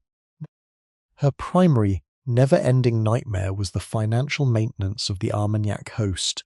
The liquidation of her personal gold plate, her silver chalices, and her childhood jewels had provided only a temporary injection of capital. Mercenaries from Gascony and Lombardy cared nothing for royal prestige or the justice of the Orléans cause. They demanded prompt payment against solid gold coin, and if the wages turned their weapons against the local peasantry, plundering the very territories Isabella was trying to protect. To keep the army stable, Isabella had to implement a ruthless of emergency taxation across the remaining Orléans domains. She spent her days reviewing complex agricultural ledgers, signing harsh decrees that requisitioned grain, wool, and livestock from the surrounding villages, and negotiating massive high-interest loans with Lombard bankers who demanded her future English dower revenues as physical collateral. The young queen, who had once been paraded through London as a symbol of international peace, was now forced by the cold logic of survival to become the fiscal oppressor of her own people.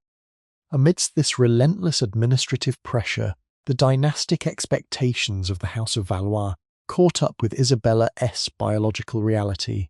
She was now a fully mature 19-year-old woman, and her husband Charles had reached his 15th year, meeting the legal and biological standards required for the formal consummation of their marriage.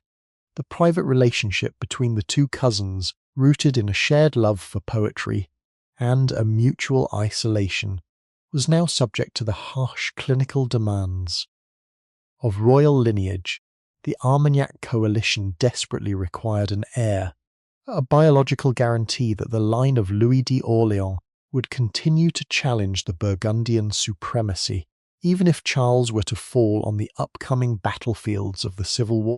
The transition from intellectual companions to physical spouses was executed under the heavy, suffocating surveillance of royal doctors, midwives, and ambitious aspect of the young Duchess' health, who monitored every yacht's court priests. In late Morne-Bontam, the long-awaited announcement was officially delivered to the garrison at Blois. Isabella was pregnant. For the Armagnac faction, the news was received with grand celebrations, the lighting of massive bonfires along the banks of the Loire, and the distribution of free ale to the soldiers. But for Isabella, the pregnancy was a terrifying, exhausting ordeal.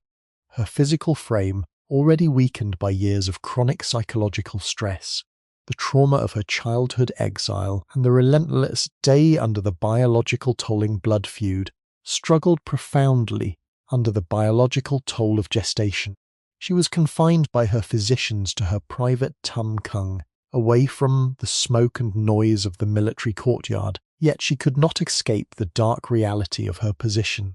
As she lay in her heavy canopy bed, listening to the winter winds howling against the stone battlements of Blois, she had to review the casualty reports from the border skirmishes and listen to the anxious whispers of her ladies in waiting, who warned her that John the Fearless was gathering an army to march south and crush the Orleans resistance once and for all. Her womb, like her childhood, was no longer her own. It was simply another asset weaponized in the unyielding Game of Thrones. The blistering summer heat of Montbardchin brought no relief to the heavily fortified compound of Blois, claustrophobic atmosphere inside the stone keep where Isabella of Valois spent her final months of gestation. Now 20 years old, her pregnancy had become an agonizing physical ordeal, a slow draining of her remaining vital reserves. Her body, permanently compromised by the systemic anxiety childhood exile in England, the violent loss of Richard High, and the relentless fiscal management of the Armagnac war machine, was visibly failing under the immense biological burden, and her physicians, trained in the rigid archaic traditional medicine, could offer little comfort.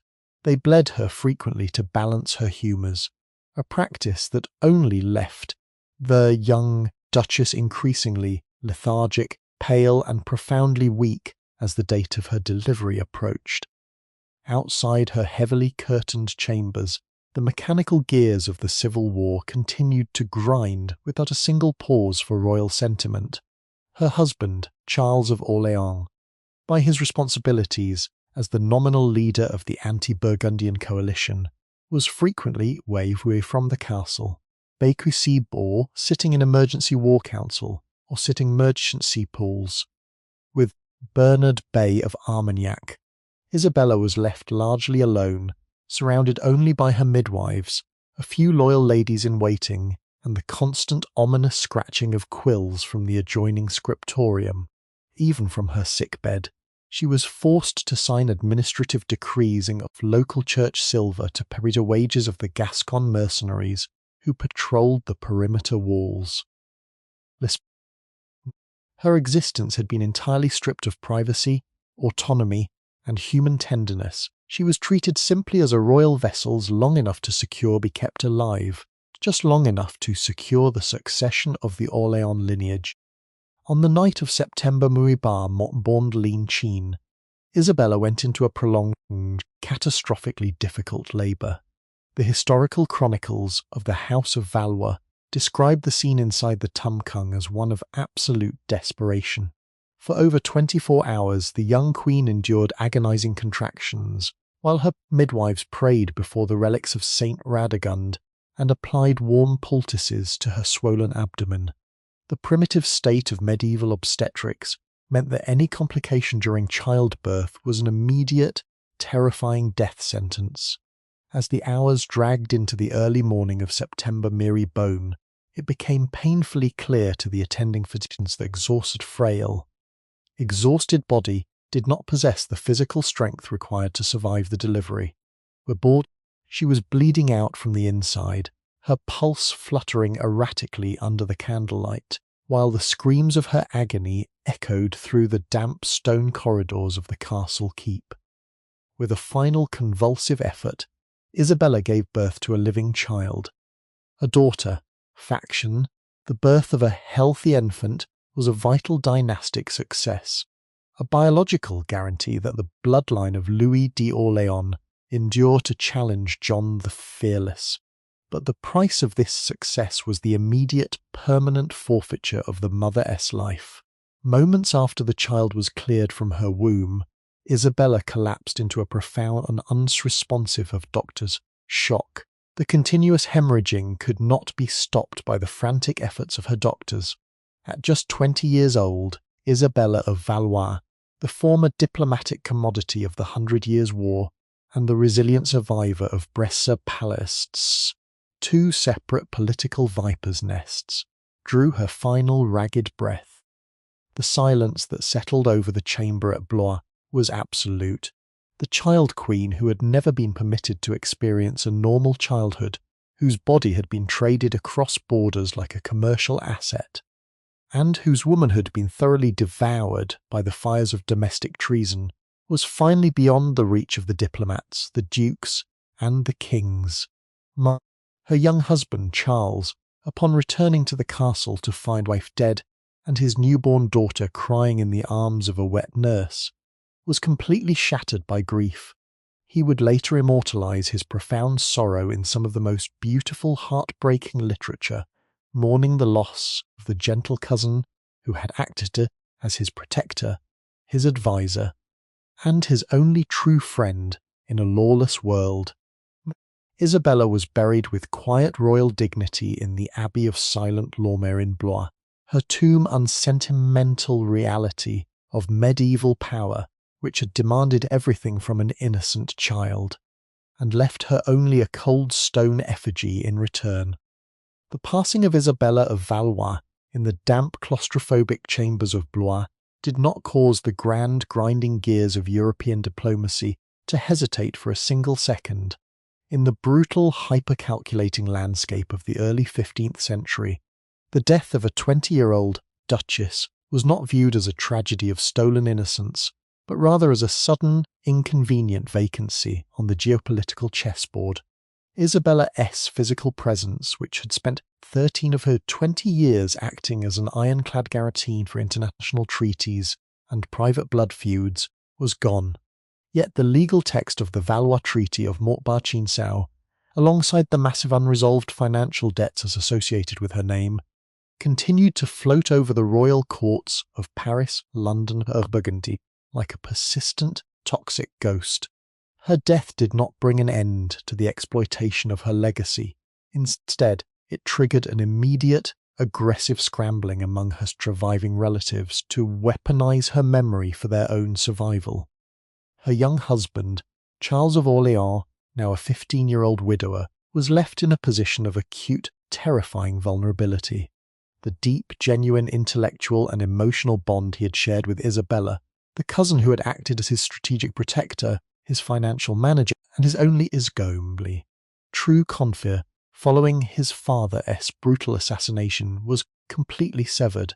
As he sat in his mourning weeds in the silent galleries of Blois, listening to the relentless crying of his newborn daughter, Joan, the harsh realities of the Armagnac civil war pressed in from every border. John the Fearless and the Burgundian faction viewed Isabella's death as an ideal opportunity to completely dismantle the Orleans lineage. Without the immense prestige of a former Queen of England residing at Blois, the Armagnac coalition lost a critical layer of international legitimacy, appear to the common people of France, not as defenders of royal justice, but as lawless rebels operating out of provincial exile. Simultaneously, across the English Channel, the news of Isabella was received by King Henry Bon with a mixture of cold relief and renewed strategic calculation. For over a decade, the Lancastrian regime had been systematically haunted by the legal clauses of Isabella's original marriage contract. The French crown had never abandoned its formal aggressive demands for the return of her 800,000 gold franc dowry, a debt that Henry Bon could barely pay without bankrupting his deeply unstable government. With Isabella Novaquet buried beneath the stone tiles of the Abbey of St. Lormer, the English lawyers immediately went to work drafting massive, convoluted counterclaims. They argued that because Isabella had fiercely resisted the Lancastrian dynasty, refused to Marignac war machine with her Wales, the English crown was come to her assets, the English crown was completely absolved of any financial obligations to her estate. Her death was utilised by London as a massive fiscal eraser to wipe the state ledgers clean of a multi-million-dollar royal debt. But the ultimate irony of Isabella's tragic, short-lived existence lay in the rapidly evolving destiny of her young husband and her newborn daughter, Charles of Orléans.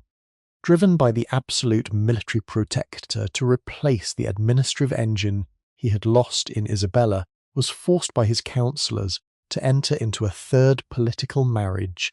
Just months after her future, he was wedded to Bonne of Armagnac, the daughter of the brutal Count Bernard Bey, permanently sealing the military pact that would plunge France into its darkest, most devastating phase of fratricidal warfare. The quiet, sensitive prince who had spent his youth writing poetry alongside Isabella with the catastrophic Battle of Agincourt, in Hien born Agincourt, in Mot Hien born mi lam, spending 25 agonizing years imprisoned in the very same English fortresses where Isabella had spent her childhood. The machinery of the Valois Treaty had failed to buy 28 years of peace. Instead, it had merely laid the cold, calculated foundation for a century of unyielding ruin. The death of Isabella of Valois left behind a fragile legacy in the cradle of Blois. The infant princess, Joan of Orléans, born at the cost of her mother's life, this child inherited none of the glittering, secure majesty that the public heralds of the Valois dynasty promised to the world. Instead, from the very first hour of her existence, Joan inherited an architecture of absolute trauma and a permanent placement in the crosshairs of a savage civil war. She was a motherless infant in a castle that had been thoroughly converted into a military garrison. The soft rhythmic lullabies that should have accompanied her nursery were permanently replaced by the harsh metallic clanking of armourers assembling of foreign plate steel in the courtyard below, the shouting of foreign mercenaries demanding their gold, and the anxious, hushed whispers of her nurses who canoeuvre kept that a single Burgundian breach of the Loire defences would mean the immediate execution or capture of the newborn princess.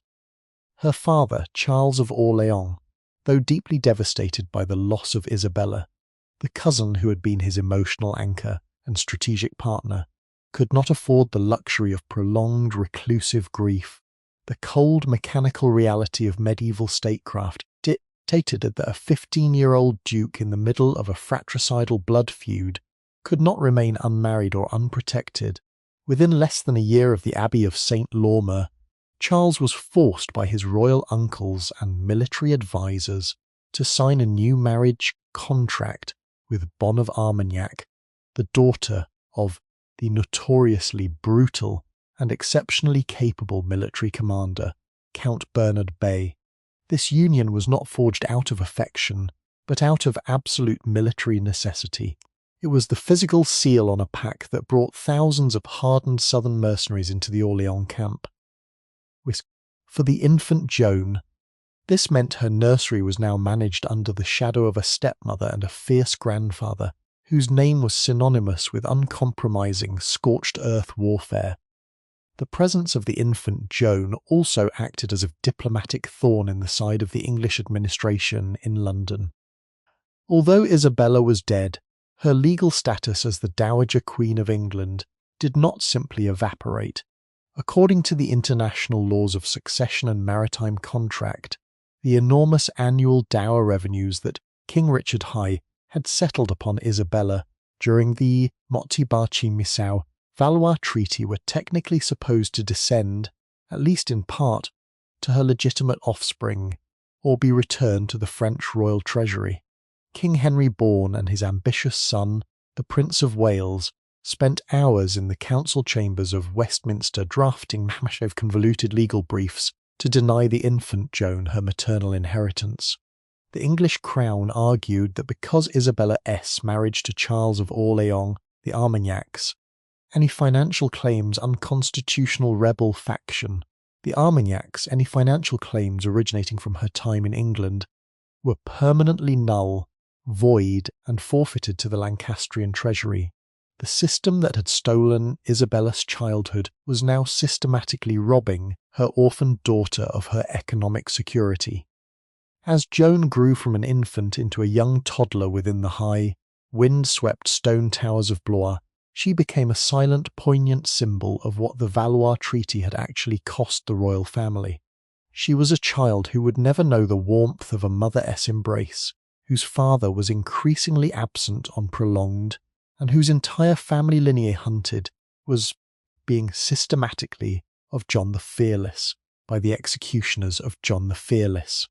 Every dynamic of her early life was dictated by the dry, unsentimental mathematics of territory, lineage, and survival. She was not viewed by the court administrators as an innocent individual with a soul. She was viewed as a future to be traded away. Just as her mother had been at 7 years old, to secure another temporary truce or another shipment of mercenary spears. Choose. The long, dark shadow of the Macbeachinsow contract reached across the generation, ensuring that the inheritance of Isabella of Valois was not one of gold or land, but an unyielding inheritance of tears, isolation, and perpetual danger. The tragic death of Isabella of Valois marked not only the end of an innocent life, but also the permanent hardening of the architectural spirit within the House of Orléans. For years, even during the darkest periods of political exile, the grand chambers of Blois had maintained a delicate, defiant commitment to the prévigine of high culture, fine art, and humanistic pursuit. It was a space where the sharp, agonizing edges of medieval realpolitik were briefly softened by the transcription of illuminated manuscripts, the performance of complex vocal polyphony, and the collaborative composition of secular lyric poetry. Isabella and her young husband Charles, as a psychological fortress, a way to retain their humanity while the outside world descended into absolute, unyielding savagery. Not, but with Isabella buried beneath the cold stone tiles of the Abbey of St. Laur.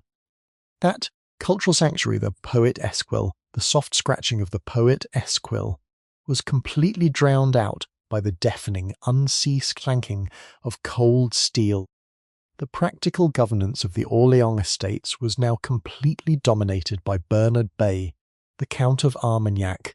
Bernard was a man constructed entirely for war, a stern, humourless, and fiercely pragmatic military commander, with a supposed contempt to possessed a founder elite.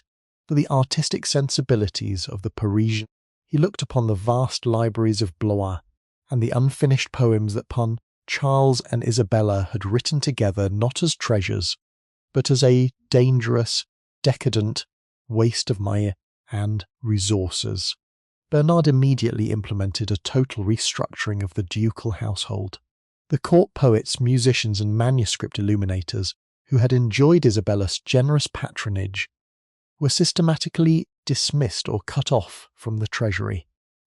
The great reception halls were cleared of their fine tapestries to make room for massive wooden tables where mercenary captains mapped out lines of siege, calculated casualty rates, and drafted harsh, sweeping decrees of military conscription. Took a profound militarization and psychological toll on the young Duke Charles. At just 16 years old, he was forced by his new father-in-law to put aside his books and don the crushing weight of full plate armour. His days were no longer spent in the quardens practicing the lute with his cousin. Instead, he was forced into a grueling, daily regime of martial training, learning to command heavy cavalry charges, swing the massive two-handed broadsword, and endure the agonizing physical exhaustion of prolonged military campaigns. The sensitive boy who had shared Isabella's grief was systematically hollowed out, his face growing increasingly lean, hard, and unreadable under the shadow of his steel visor. He was being deliberately moulded into an instrument of dynastic vengeance, an iron weapon to be hurled directly at the throat of John the Fearless and the Burgundian faction.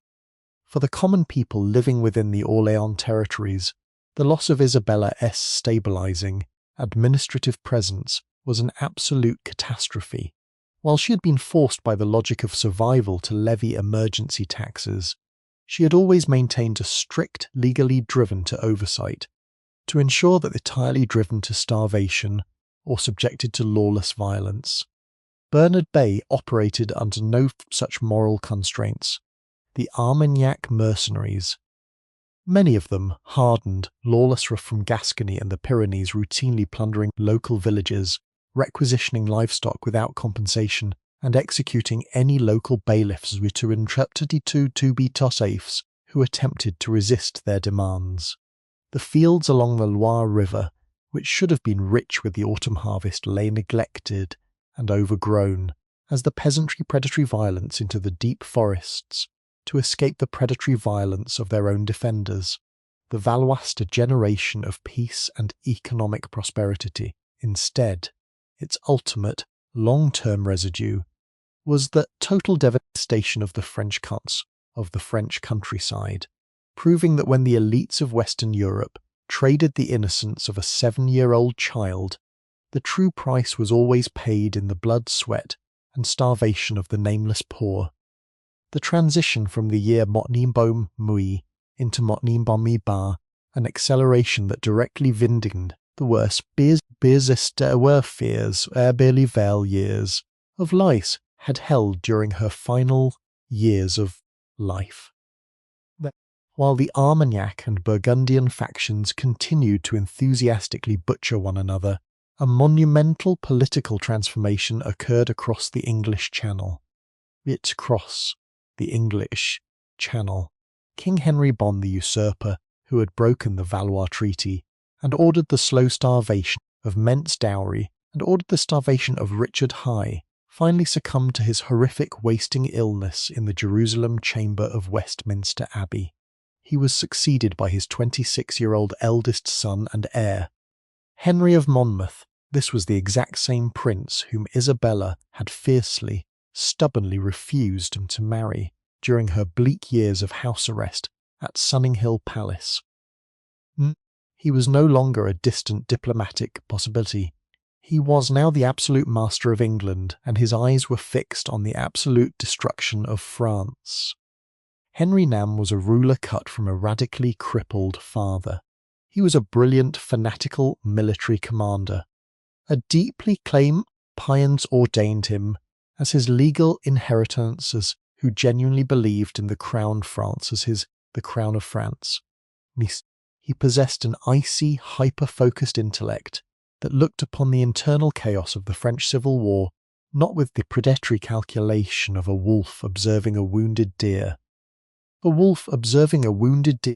Henry Nunn understood that as long as the Armagnacs and Burgundians were locked in their fratricidal blood feud, the defensive capability of the French state was non-existent.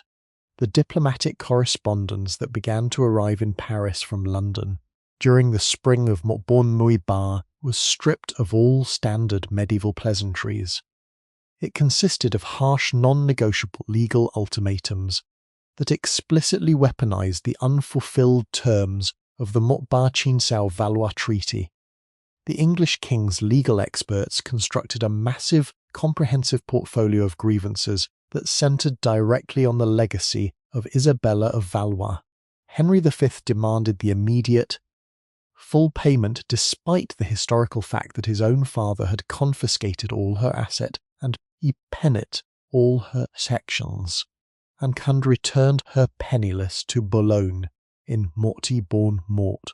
Furthermore, he demanded the immediate settlement of all outstanding territorials promised in earlier treaties, alongside the hand of Isabella's younger sister, Catherine of Valois, in marriage. If the French royal council failed to comply with these astronomical openly threatens the seas with an unstoppable army of longbowmen and men-at-arms to take by iron and blood what he claimed was his by divine right.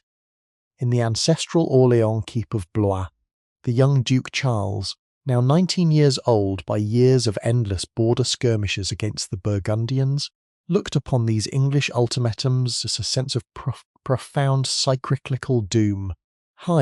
He was now living the exact nightmare that his late wife, Isabella, had warned him about during their quiet nights reading poetry by the fire. The failure of the Valois Treaty to secure a permanent peace had not merely resulted in a temporary domestic conflict, it had systematically cleared path for a total English invasion that threatened to permanently erase the Valois dynasty from the pages of history. The sensitive boy who had once shared Isabella's love for literature was now forced by the cold mechanism of state survival to assume command of the vanguard of the Armagnac army, preparing to march north toward the muddy, rain-drenched fields of Picardy, where the ultimate reckoning with the Lancastrian wolf was about to take place. The gathering storm of the English invasion reached its terrifying climb in the late summer of Mortemere-Lum. King Henry Num had landed on the coast of Normandy with a massive, hyper-disciplined expeditionary force, systematically reducing the formidable fortress of Harfleur after a brutal, grueling siege. The internal political machinery of France, still thoroughly paralysed by the unyielding blood feud between the Armagnacs and the Burgundians, proved still incapable of presenting a unified defensive strategy. John the Fearless maliciously withheld his massive Burgundian armies, choosing to watch from a distance as the Lancastrian wolf tore through the northern provinces. This left the young Charles of Orléans and the Armagnac lords to bear the crushing, solitary burden of defending the realm. Charles, now 21 years old, marched north from the Loire Valley at Mott, at the head of a glittering with the disorganized host of French chivalry, his mind heavy with the historical warnings of his late wife, Isabella. The two armies finally collided on the rain-drenched, mud-choked fields of Picardy on the morning of October Lam, Morton Bondam the feast of St. Crispin. The battle that followed, known to history as the Battle of Agincourt, was an absolute unmitigated slaughter that permanently decapitated the political structure of the French nobility. Not soon, the French commanders, operating under an archaic, arrogant code of feudal warfare, launched direct Assyria into a narrow funnel of deeply rutted clay, hemmed in by dense woodlands, Henry Num's elite longbowmen unleashed a relentless, suffocating storm of bodkin-tipped arrows that tore through the unarmoured horses, causing catastrophe and turning the battlefield into a shifting, lethal quagmire of trapped men and flailing beasts. Charles of Orléans fought with desperate, reckless bravery in the vanguard, attempting to rally his faltering knights, and the falling arrows pressed them into a suffocating mass. But bravery was completely useless against the mechanical, industrial efficiency of the English longbow and the cold, tactical discipline of Henry Num. By the afternoon, the French army had completely collapsed. Thousands of high-born knights lay dead, suffocated under the weight of their own armour, or systematically executed in the mud. Charles himself was discovered by English camp followers, buried alive beneath a massive pile of dead horses and mutilated corpses, his brilliant armour dented and smeared with the thick clay of Picardy. He was dragged from the field, stripped of his weapons, and brought before King Henry Num as the ultimate trophy of the Lancastrian triumph. The capturing of Charles of Orléans was a catastrophic turning point that fulfilled the ultimate tragic trajectory of the Valois Treaty. Henry Num looked upon the young Duke not merely as a high-valued of the French of war, but as the living embodiment of the French resistance. The English king issued a strict, non-negotiable royal decree. Charles was to be permanent high-security mit within the deepest stone towers of confinement, within the deepest stone towers of the realm. He was explicitly denied the traditional medieval right to purchase his freedom through a financial ransom. No matter how much gold the Orléans treasury offered, Henry Num intended to keep the leader of the Armagnacs completely neutralised, ensuring that the French state would remain leaderless, fractured, and vulnerable to total conquest. The historical irony was complete, cruel, and absolute. Charles of Orléans was warned taken in chains to London. Entering the exact same foreign Isabella had been paraded as a helpless 7-year-old child queen, nearly 20 years before. He was locked away inside the damp, echoing chambers of the Tower of London and Windsor Castle, spending 25 agonizing years of his life as a forgotten political hostage of the English crown.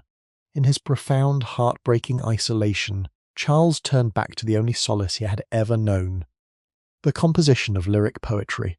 He filled the margins of his prison manuscripts with verses of deep melancholy, mourning the total ruin of his homeland, the loss of his youth, and the ghost of the gentle cousin of Isabella, whose tragic the exact architecture of his ruin. The Valois Treaty, which had been designed to buy peace with the body of a child, had instead forged the heavy, unyielding iron chains that dragged her family, her husband, her nation, into a century of absolute darkness. While the high-born dukes and sovereign monarchs of Western Europe caused by the slaughter at Agincourt, realignment caused the physical reality inside the ancestral Orléans keep of Blois grew increasingly grim, desolate, and detached from the glamorous myths of royal lineage. The capture and permanent imprisonment of Duke Charles of Orléans left his tiny daughter Joan of Orléans, the sole biological child of the late Isabella of Valois, in a position of unprecedented, terrifying vulnerability. At just 6 years old, Joan was now an orphan of the state in every practical sense of the word. Her mother lay buried beneath the freezing stone tiles. Her father was locked inside the deepest, dampest stone towers of the Tower of London, explicitly denied the traditional medieval right of financial ransom, and her stepmother, Bonne of Armagnac, was consumed by the agonizing, chaotic collapse of her own family's southern territories. The grand, echoing apartments of Blois, which had once been meticulously organized by Isabella to function as a highly efficient administrative nerve business, rapidly for the Armagnac resistance, was a silent, drafty citadel of fear. The court administrators, the aging tutors, who remained loyal to the Orléans line, looked upon the 6-year-old Joan with a mixture of profound pity and absolute anxiety. She was the living manifestation of a completely broken alliance. To the common people, she was a poignant, tragic reminder, a contract that had cost her mother her childhood and had ultimately brought internal butchery, crushing war taxes, and but 25 years of internal butchery and an unstoppable English invasion. Joan's daily life was completely stripped of the natural spontaneous play associated with childhood. Her existence was thoroughly bureaucratized, highly secure, and profoundly lonely. The physical environment of the castle changed drastically as the treasury dried up completely. Because the Lancastrian administration under King Henry Nam had systematically refused to release Charles, there was no money available to maintain the immense luxury that had once defined the household of the child Queen Isabella. The fine silk tapestries that are the private tum-kung from the brutal winter winds of the Loire Valley were taken down, sold off by desperate bailiffs to purchase basic provisions or pay the back wages of the skeletal guard force that patrolled the battlements. The massive fireplaces remained dark for days on end, leaving the young Joan to study her prayers and practice and materialize as her breath her embroidery in rooms that were so cold that her breath white mist in the candlelight. She was a princess surrounded by stone walls, damp masonry, and the constant ominous scratching of mice behind the decaying oak panelling. The psychological landscape surrounding the young girl was even more suffocating than the physical cold. Joan was old enough to understand that she was being hunted, but too young to comprehend the intricate macro-political reasons why her life was considered dangerous by the rulers of Paris and London. Her nurses never permitted her to leave the highest levels of the residential tower, who were Archamplus man-at-arms, whose polished steel breastplates and heavy poleaxes were a constant, terrifying reminder of the violence that lay just beyond the castle moats. Every letter that arrived from the outside world, and even the served on her simple pewter plates, had to be to guard, rigorously vetted, examined, and tasted to guard against the ever-present threat of Burgundian poisoning or Lancastrian. Joan was growing up in a high-security prison, masquerading as a royal palace that royal blood was not a privilege, but a permanent, life-threatening liability. The ultimate tragedy of Joan S. isolation at Blois lay in her total disconnection from her maternal heritage. She possessed no physical memories of her mother, Isabella, who had drawn her final breath moments after Joan was cleared from her womb. The only connection she had to the legendary child Queen of England was a few scattered, heavily guarded-in copies of dry, formal Latin copsigns, a few fragmented household ledgers detailing the expenses of the nursery at Eltham Palace, and the beautifully melancholy poems that her father Charles wrote in his London dungeon, mourning the loss of his gentle cousin bride. Joan would spend hours sitting by the narrow lancet windows of her tower, staring down at the grey, rushing currents of the Loire River, wandering about a stray, foggy northern kingdom that had consumed her motherless youth, and now held her father in unyielding iron chains, had been completely written before her birth by the cold, calculating architects of the Valois Treaty, ensuring that her life would be spent navigating, not the dark, unforgiving ruins of an empire that had traded an innocent child's soul for a piece of paper. By the year Mortmain, the beer reached to state of terminal, apocalyptic decay that definitively transformed narrative into a cold, clinical study of Isabella of Valois, from a tragic human narrator, a cold, clinical case study of diplomatic bankruptcy. Her brother, the Dauphin Charles, the future King Charles VII, had been officially disinherited by his own traumatized family through the catastrophic Treaty of Troyes. This signed under absolute military legal document, it declared King Henry V of England to be the legitimate heir and regent of the French kingdom, permanently setting aside the ancient Valois bloodline in favour of the victorious Lancastrian dynasty. In this atmosphere of complete administrative collapse, who managed the remaining loyalist strongholds along the Loire Valley, turned their eyes one final time toward the legal and financial paper B's of the late Isabella. They were searching not for historical justice or sentimental resolution, but for any unliquidated assets that could be weaponized to prevent the total erasure of the French state. The core document under review in the drafty, candlelit chambers of Bourges was the original Mortmain-Valois Treaty.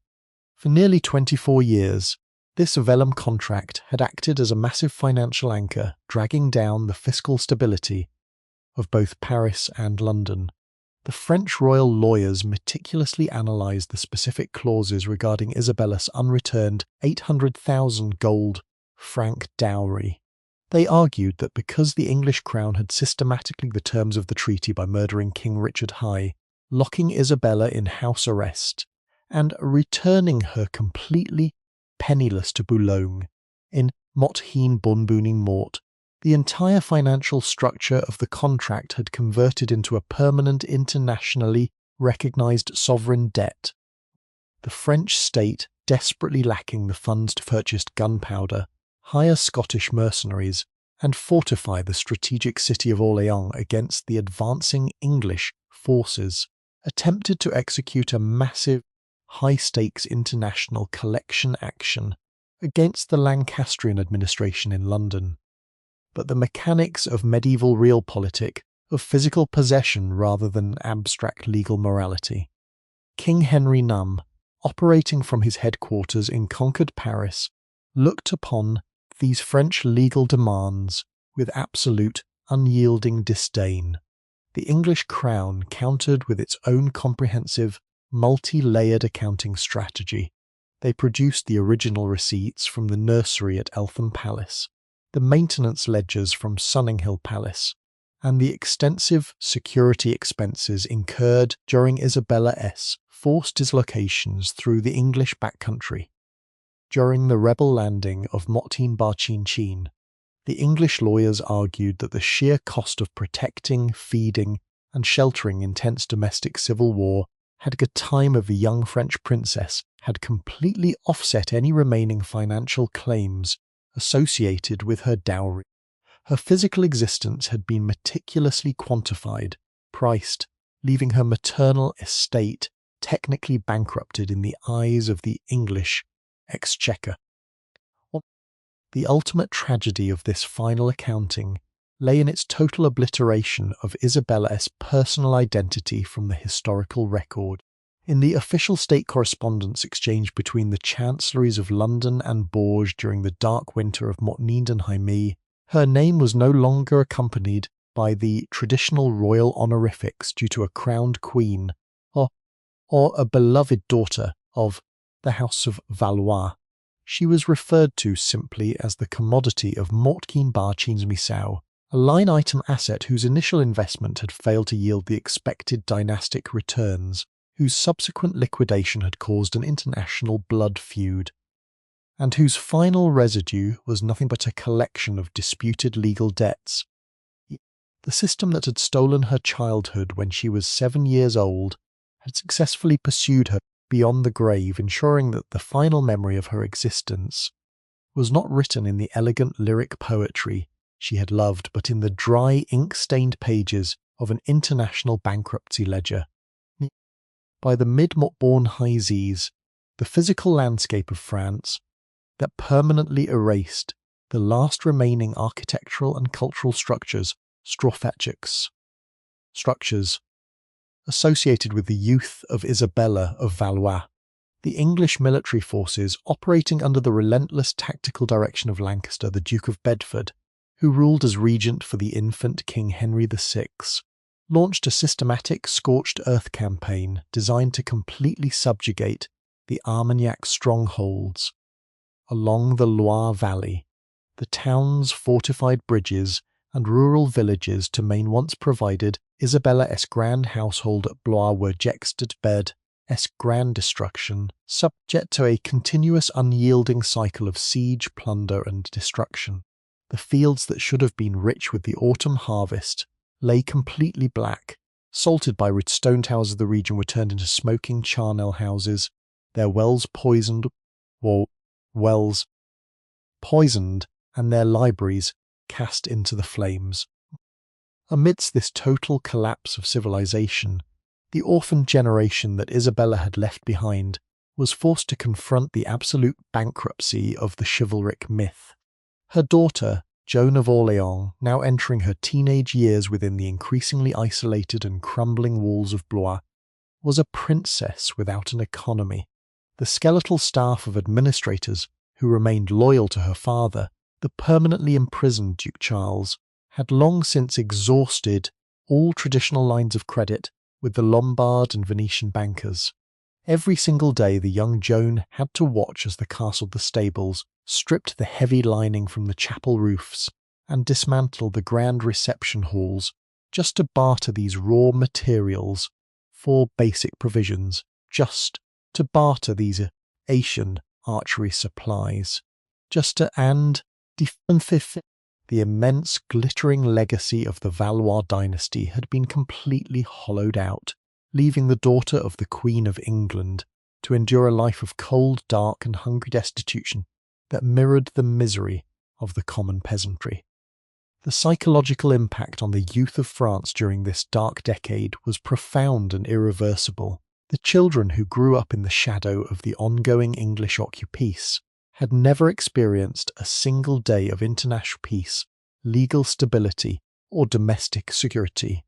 They had been raised to believe that the supreme rulers of the earth, the kings in London, were not divinely ordained but protectors, but predatory lawless warlords, whose absolute word on parchment was worth nothing more than the ink used to sign it. The deep, cynical realization that an entire generation of roiled boarders, like Hedactyl to her younger sister Catherine, traded across truces to buy false, short-lived the state, had thoroughly destroyed the moral authority of the state. The common people no longer prayed for the health of the Valois crown. They prayed only for a sudden, miraculous termination of the violence that had spent 30 years consuming their blood, their crops, and their souls. In the silent, drafty scriptoriums of Bourges and Blois, the aging chancellors who had witnessed the formal handover at Calais in Montbarchi-Missau looked upon the current ruin of their country with a sense of cosmic, absolute failure. Other Calderine Blaise, they realised that the Valois Treaty had not been a brilliant masterstroke of diplomatic negotiation, but rather the initial, fatal compromise that had invited the Lancastrian wolf directly into the heart of the realm. The cold 7-year-old child innocence had not bought 28 years of security. It had merely provided the English crown with the perfect, highly legalistic entry France to systematically dismantle the defensive apparatus of France. As the heavy, thundering sound of English siege artillery began to echo across the waters of the Loire, drawing closer to the strategic walls of Orléans, the ghost of Isabella's stolen childhood seemed to hang over the entire nation, a silent, unyielding monument to the terrifying historical reality that when a kingdom trades its children for realpolitik, the ultimate price is always paid in the total devastation of the empire. By the harsh, freezing winter of Montmorency-Tam, the apocalyptic trajectory initiated by the Valois Treaty of Mortain's absolute Contrebarchin-Sals had reached its territorial bottleneck. The combined forces of the English crown and their Burgundian allies had advanced relentlessly across the heartland of France, pinning the remaining loyalist forces against the natural boundary of the Loire River. The supreme tactical objective of the Lancastrian command was now the ancient, heavily fortified city of Orléans.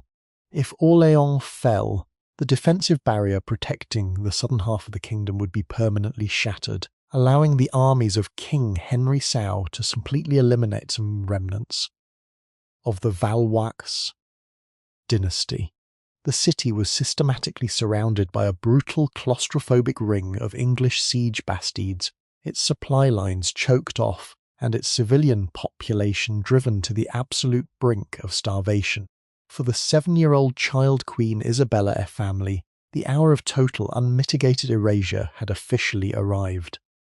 Across the English Channel, within the thick, damped confinement at Windsor Castle, Isabella Wibotua, Duke Charles of Orléans, watched the unfolding catastrophe with a sense of profound, agonizing helplessness. He had now spent 13 long years as a high-security political prisoner of the English state, systematically denied the traditional feudal right to purchase his freedom through financial ransom. Every single day, Lancastrian jailers would enter his drafty chamber, presenting him with highly detailed, malicious updates on the systematic destruction of his ancestral lands. They showed him the architectural plans of the English outside Orléans, the casualty lists of his most loyal knights, and the rising tallies of the fiscal's debts being charged against his estate to fund the very army that was currently starving his people. Charles was a duke without a sword, an absolute sovereign who was utterly powerless to protect his inheritance or his daughter, Joan, who remained isolated within the crumbling, undefended walls of Blois. In this state of extreme psychological isolation, Charles turned back to the only weapon he possessed. His quill. The prison manuscripts he drafted during the siege of Orléans represent some of the most profoundly dark, complex, and politically desperate poetry of the late medieval era. He no longer wrote of the idealized courtly love parameters that had characterized his youth alongside Isabella. His verses became sharp, cynical, and heavy with the weight of absolute dynastic ruin. He explicitly addressed the ghost of the Montbarchi-Missau alliance, about how to long allegorical the bartering of a 7-year-old girl's innocence, had systematically invited the English wolf directly into the bedchambers of the French elite. He described the crown of England not as a symbol of divine majesty, but to drag Heavy's wife to an early grave, and now held his Leopold entire nation in an unyielding chokehold. His words were a brilliant but utterly futile cry from the dungeon, echoing through the empty galleries of Windsor, while the heavy siege artillery in France continued to shatter the stone walls of his capital. The situation inside the besieged city of Orléans grew increasingly desperate as the winter turned into the spring of Montborn-Heimichin. The civilian defenders, operating under the nominal command of Charles' illegitimate half-brother Jean de Dunois, the legendary bastard of Orléans, fought with an absolute defensive ferocity. But the mathematics of attrition were completely against them. The royal treasury at Bourges was entirely bankrupted, unable to provide fresh shipments or mercenary wages. Every single aspect of daily life within the city was thoroughly militarized and stripped of human dignity. The grand cathedrals and municipal libraries were converted into makeshift hospitals and grain stores, their stone floors smeared with the mud and blood of wounded militia men.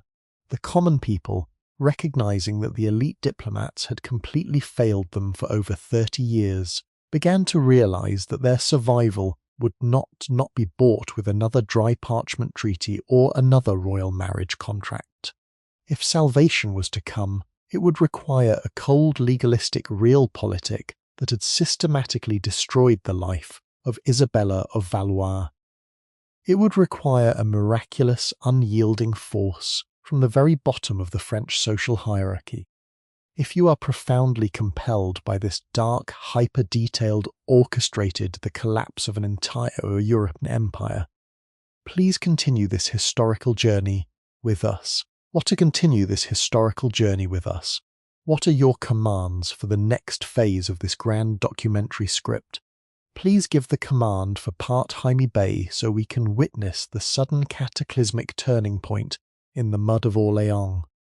By April of Montborn-Heimichin, the mechanical, cold-blooded calculations that had governed a European sow since the signing of the violently short-circuited were suddenly and violently short-circuited. For over 3 decades, the destiny of France had been dictated by financial contracts, and the layered financial tracks and the literal bartering of royal children. The results had been an absolute failure, an impoverished peasantry, a decapitated nobility, a permanently imprisoned Duke of Orléans, and an English siege machine of the realm at Orléans, from choking out the strategic heart of the realm at Orléans. The system of realpolitik had completely run out of answers. It was precisely at this moment of terminal bankruptcy that a radical perimeter of the Loire Valley, originating not from the gilded halls of the Louvre, but lubial bottom of the legal chambers of Bourges, but from the absolute bottom of the feudal social hierarchy. She dressed in the utilitarian wool of a peasant and the polished steel plates of a common man-at-arms. She was Joan of Arc, an illiterate 17-year-old girl from the wind-swept borderlands of Domremy. Her presence was an immediate, profound insult to the traditional, highly structured mechanisms of medieval statecraft. She did not bring an extensive diplomatic portfolio. She possessed no territorial claims, and she brought no gold francs to fill the dry royal treasury. She brought only an unyielding, fanatical sovereignty, sent explicitly to lift the siege of Orléans, expel the Lancastrian wolf from the realm, guide the Gastrian wolf to Acals, and guide the disinherited Dauphin Charles to his rightful coronation at Rio, and Pudibord to the cynical, war-weary chancellors who had spent their entire lives managing the fallout of the broken Motin-Bar-Chimisau treaty. This peasant girl looked like a dangerous, volatile anomaly. But with the English artillery currently shattering the walls of Orléans, the court had no choice but to gamble on a miracle. The transformation of the military landscape was instantaneous and catastrophic for the command. On May Montborn-Heimichin, Joan of Arc entered the besieged city of Orléans, alongside a fresh supply convoy and a re-energized army of Armagnac loyalists. The psychological impact on the common soldiers and the civilian population was immense. For 30 years, The French had been taught to view themselves as helpless assets in a losing game played by their masters. Joan taught them to view their struggle as a holy war for the literal survival of their land, breaking completely with the cautious, defensive, and ultimately facely of aggressive, direct frontal assaults Bastide besieged against the formidable English siege bastides. Clad in her white armour and carrying her personal banner, she led the militia directly into the teeth of the enemy fortifications. The English forces, operating under the highly disciplined, methodical command of veteran lords, found themselves utterly paralysed by this radical shift in warfare. They were not fighting a traditional feudal army that could be manoeuvred out territorial concessions. They were fighting an unyielding, spiritually charged mass movement that cared nothing for the rules of chivalric ransom or tactical retreat. Within a matter of mere days, the terrifying ring of English fortresses that had choked Orléans for over half a year was systematically dismantled. The strategic stronghold of Les Tourelles was shattered, taken by storm, and on May Tam, Lancastrian forces were forced to break their siege, abandoning their heavy artillery, and retreating in unmitigated confusion toward the north. In the quiet, draughty chambers of Blois, the sole biological child of Isabella of Valois had spent her entire youth enduring a lonely, impoverished exile. The news of the liberation of her father's capital city was received with absolute bewilderment. The stone walls that had once echoed only with the crying of bankruptcy ledgers were suddenly filled with the triumphant shouting of returning knights and the joyful ringing of ouragé hat bells as along the Loire.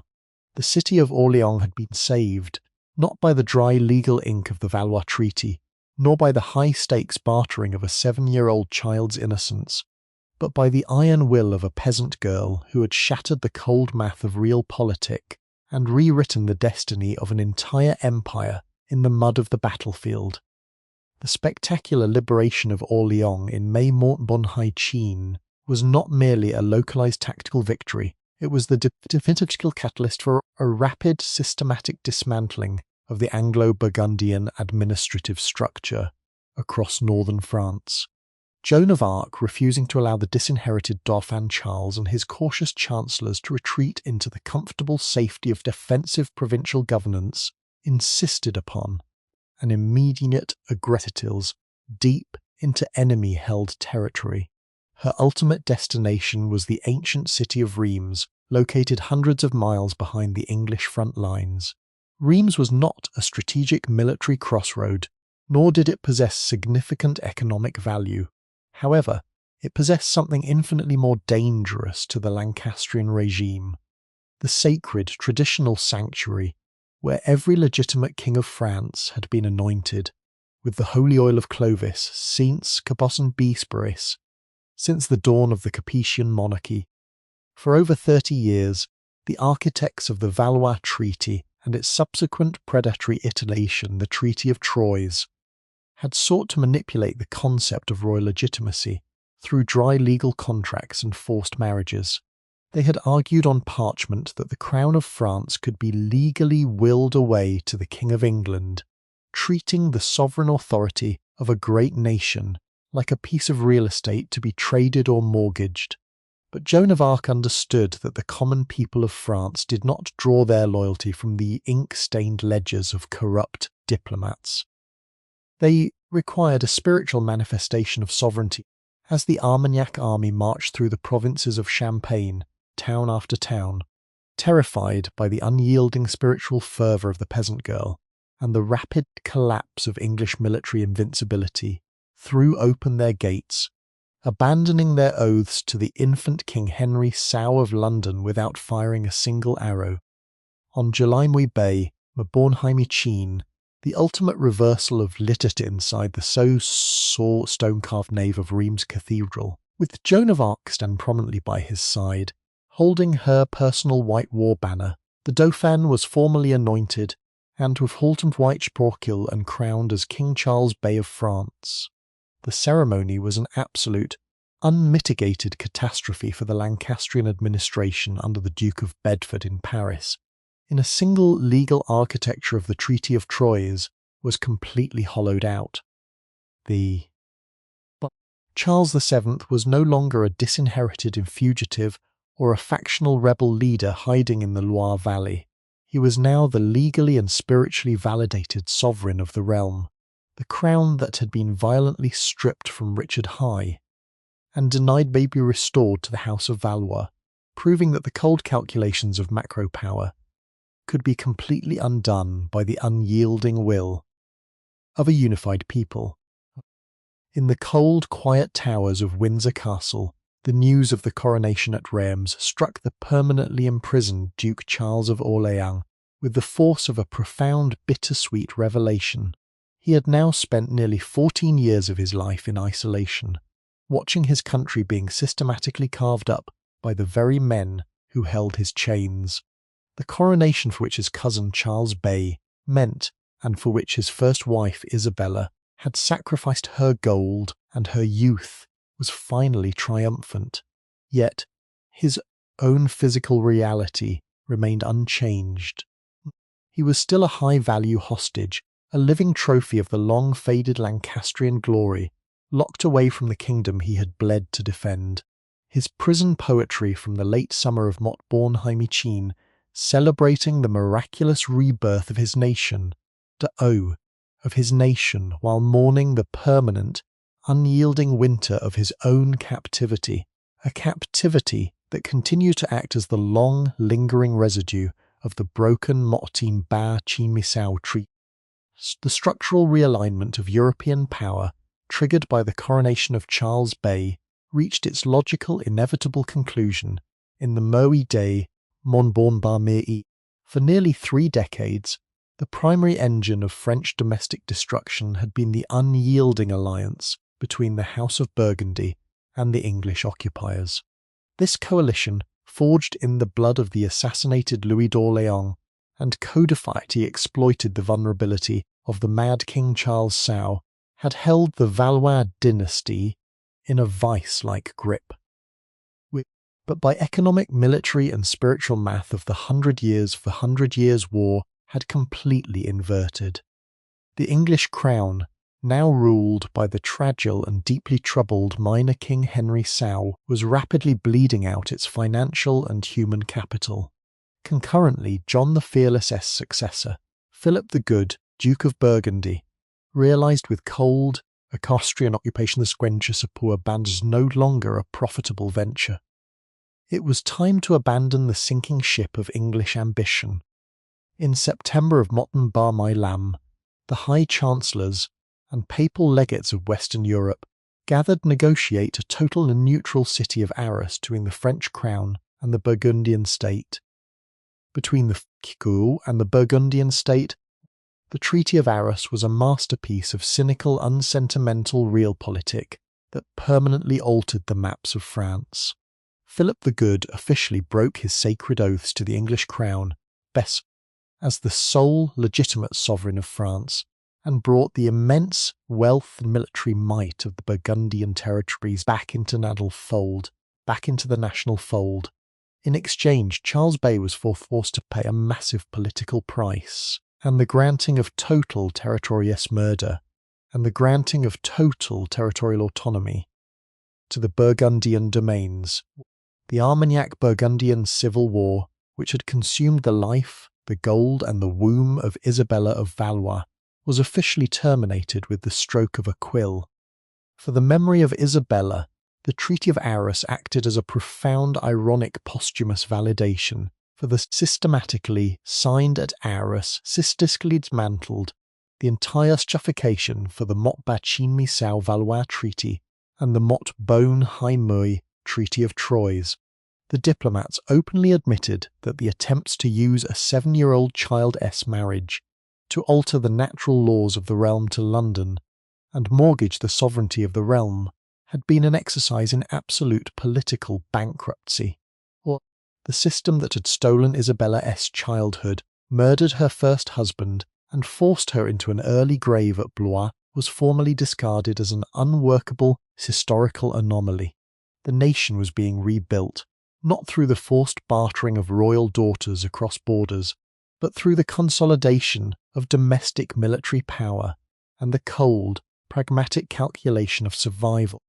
Yet, as the grand celebrations for the Peace of Arras swept the long, lingering residue of the original Mortain-Barchi-Missau transactions, remained physically embodied in the person of Duke Charles of Orléans.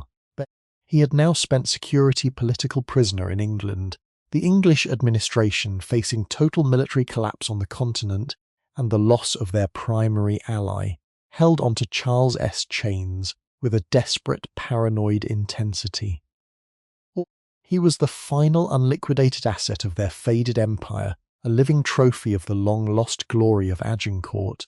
While his country moved forward into a new era of unified national identity, the aging prince remained locked away in his drafty chamber, filling his manuscripts with increasingly complex, melancholic poetry that reflected the absolute, unyielding tragedy of a life permanently broken by the cold calculations of a contract signed before he was even born. The geopolitical chess game that began with the ink of the Montbarchin-Valois Treaty did not conclude when the fields of France stopped smoking, nor did it end when the alliances shifted at Arras. Its final agonizing transaction took place in the bleak autumn of Morchambourg-Bourmeuil, inside the cold bureaucratic chambers of London and Westminster. Duke Charles of Orléans, the man who had shared the short-lived cultural sanctuary with Isabella of Valois, and who had spent security political prisoner of the English crown, was cautiously brought to the negotiating table for his physical liberation.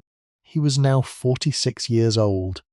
The sensitive youthful at England in chains after the slaughter at Agincourt was gone. In his place stood an aging, grey-haired veteran of prison poems whose hands were stained with the ink of hundreds of melancholic prison poems. The mechanics of his release were entirely stripped of chivalric romance or royal generosity. The English administration, now led by a factionalized, financially ruined council under the pious but weak King Henry Sau, realized that maintaining a high-value hostage from a bygone era was no longer a viable strategic asset. France had rebuilt its military apparatus under Charles Bay, and the English holdings on the continent were systematically collapsing. The English crown needed liquidity far more than they needed a captive duke. The ransom demanded for Charles' physical person was set at an astronomical crushing sum, 200,000 gold crowns. To put this number into perspective, capable of bankrupting entire principalities, a calculate like an extortion that treated the of luxury property that had been leased out and was high-value piece of luxury property that had been leased out was now being repurchased at a premium. To raise this staggering mountain of gold, the administrators of the Orléans estates had to engage in a final ruthless liquidation of their remaining ancestral assets. They did not merely tax the already exhausted peasantry of the Loire Valley, they had to dip deep into the private, highly secure archives of the late Isabella of Valois. The legal experts systematically reviewed the ancient, dust-covered copies of the Mortain-Barchi-Missau marriage contracts, using her unresolved, decades-old dower claims against the English treasury as a complex financial lever. They calculated the precise amount of interest and confiscated jewellery that the Lancastrian regime had stolen from Isabella when she was kicked out of Dover in Mortain-Bourg-Mort. These historical debts were weaponized by French diplomats who successfully managed to offset a significant portion of Charles' ransom by forcing the English acts against the child queen, acknowledge their financial crimes against the child queen. Isabella, who had died 31 years prior in the agony of childbirth, was effectively acting as her husband's financial saviour from beyond the grave. On November 9, Mortain-Bourg-Mouille, Charles of Orleans formally swore his oath as liberation before the English rule at Westminster Abbey, the exact same stone sanctuary where his late wife had had the heavy crown of England placed upon her 7-year-old head 44 years before. When he finally boarded the ship at Dover to return to his homeland, he had left a France torn apart by predatory dukes and English archers. He returned to a centralized, militarized nation that was rapidly stepping in the Stipponite Mengstier modern era. The long, dark shadow of the Valois Treaty had finally receded, leaving behind a continent that had been completely reshaped by the unyielding, cold-blooded trading of an innocent child's soul. Charles returned to Blois not quiet reflection, a living, breathing monument to the terrifying reality that in the grand theatre of macro power, the true price of statecraft is always paid in the permanent forfeiture of human life, youth and innocence. When Charles of Orleans finally passed through the massive, fortified iron gates of Blois in the winter of Montball, who had no grand, triumphal arches erected in his honour, nor did the local populace erupt into the ecstatic, unmitigated celebrations that usually accompanied the return of a sovereign lord. The physical reality of his homecoming was intensely sombre, quiet and heavy, with the awkward, suffocating friction of an absolute historical disconnect. Charles had been absent from his ancestral domains, a quarter of a century spent, locked away in the high-security stone prisons of England, while the entire socio-political fabric of his homeland was systematically torn down, rewritten, and reconstructed. The infant daughter he had left crying in the cradle, Joan of Orleans, was now a mature Hormec personal history, and the loyal chancellors who had managed his estates had long since passed away into the site crypts of the Abbey of St. Lormer. Not so.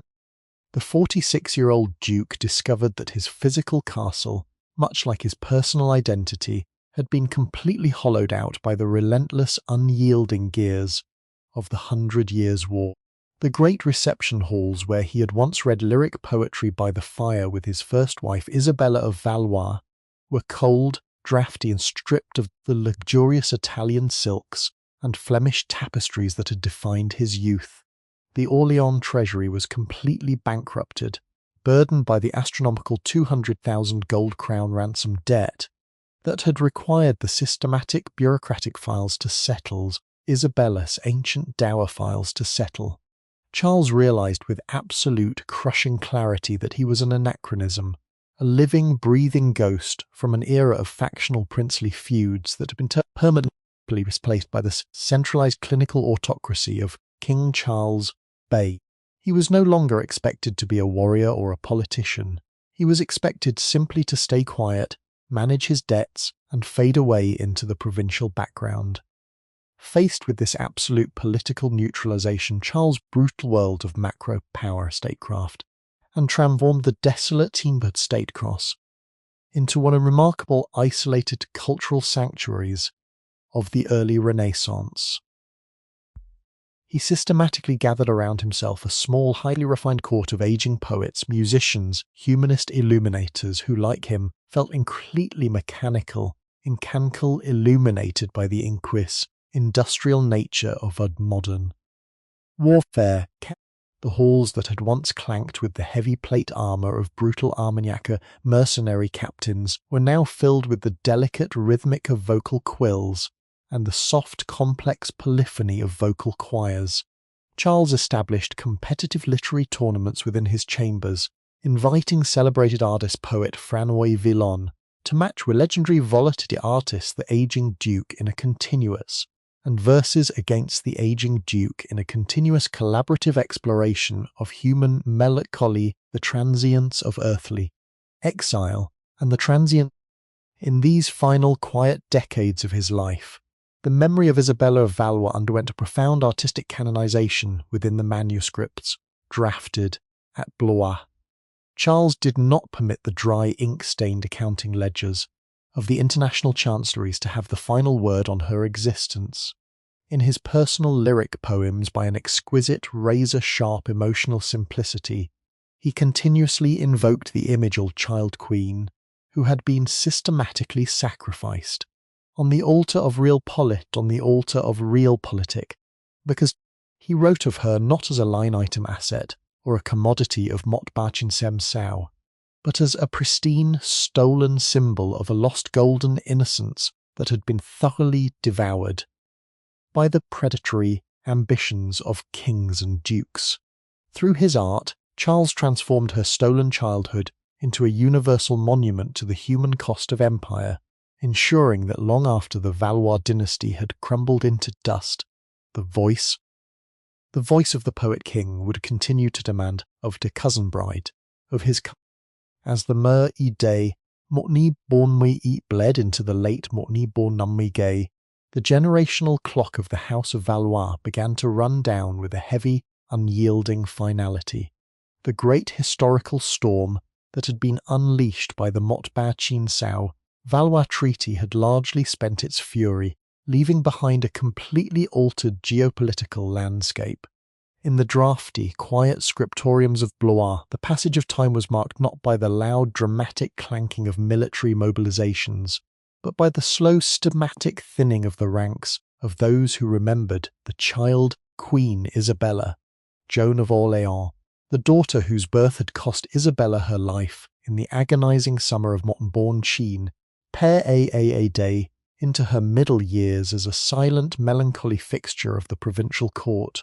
She had lived her entire life under the heavy bureaucrat shadow English dowry and her father's 25-year captivity, a living embodiment of the collaterals, damage inflicted, when realpolitik chooses to weaponize the nursery. The physical environment of Blois during these twilight bastion, into a highly refined, all monastic sanctuary for the preservation of memory. Duke Charles of Orleans, now white-haired and increasingly frail, rarely left the perimeter of his ancestral apartments. The world outside his gates was transformial pace. King Charles Bay had established France first permanent, standing the professional army, rendering the old feudal levies and the erratic, lawless mercenary contracts of the Armagnac era completely obsolete.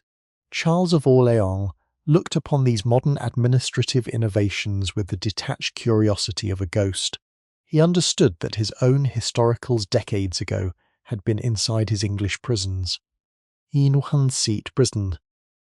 His daily existence was now entirely structured around the precise using the quill to meticulously catalogue the slow, internal fading of his vital spirits and the persistent, haunting memories of his youth. The psychological landscape of the court grew increasingly insular as the old network of international alliances dissolved. In London, the Lancastrian dynasty that had systematically tormented Isabella and stolen her childhood asset was itself beginning to fracture from within. The weak, unstable King Henry VI, the son of the very prince stubbornly refused to marry, was slipping into deep intervals of catatonic madness that mirrored the mental disintegration of Isabella's father, Charles Sao. As England began to drift toward the chaotic, fratricidal butchery of the Wars of the Roses, the French administrators at Blois realized ver hat cold clarity that the massive sovereign debts associated with the Motnimbar Chimisau contract would never be financially settled. The ink on the old vellum parchments had faded into irrelevance. The multi-year generation of international warfare were being Kodak onset of uns, were erased by the chaotic onset of domestic ruin in England. In these quiet, shadow-drenched years, Charles of Orleans spent his long winter evenings organizing his massive collection of personal manuscripts, creating a definitive physical archive of his life's work. Among the beautifully illuminated pages of his prison notebook and his of Isabella of Valois remained completely untouched by the cynical pristine, entirely untouched by the cynical decay of the outside world, while the official state histories written in Paris and London, into a few dry clinical paragraphs regarding diplomatic marriages and unfulfilled territorial clauses, Charles continued to celebrate her as the ultimate symbol of stolen grace. He recognised that her tragic 20-year existence had been the litter empires had turned, a silence of beautiful sacrifice whose true value could never be countenance of the royal treasuries, by the cold-blooded accountants of the royal treasuries. The late Morton-born Nummi Gay brought an unexpected, highly dramatic biological twist to the twilight of the House of Orleans, proving that the long, historical trajectory, initiated by the Valois Treaty of Morte-Chin-Missau, still possessed the power to reshape the destiny of France from the quiet interior of the nursery. Duke Charles of Orleans, having lived through decades of English captivity and the total militarization of his ancestral lands, had entered into a third eye-post highly political marriage in his later years with Mary of Cleves, a young German princess chosen by his royal cousins to secure the stability of the region. For years the union had remained childless, and the court at Blois had resigned itself to the Louis d'Orléans would end with the aging poet-king and his solitary line of Louis d'Or, and his solitary unmarried daughter, Joan. But in the spring of Montborn-Salmy-High, at the advanced age of 68, Charles of Orleans astounded the diplomatic chancelleries of Europe by fathering a healthy male heir christened Louis of Orleans. The birth of this child was a monumental, disruptive event that completely inverted the structural expectations of the French royal court. King Louis XI, the cynical, hyper-calculating sovereign who had recently succeeded his father to the throne of France, looked upon the newborn infant not with familial joy, but with intense, predatory suspicion. Louis Mouimort, known to history as the universal spider due to his complex, underhanded network of domestic intrigues, recognized that this child had a terrifying concentration of ancient royal blood.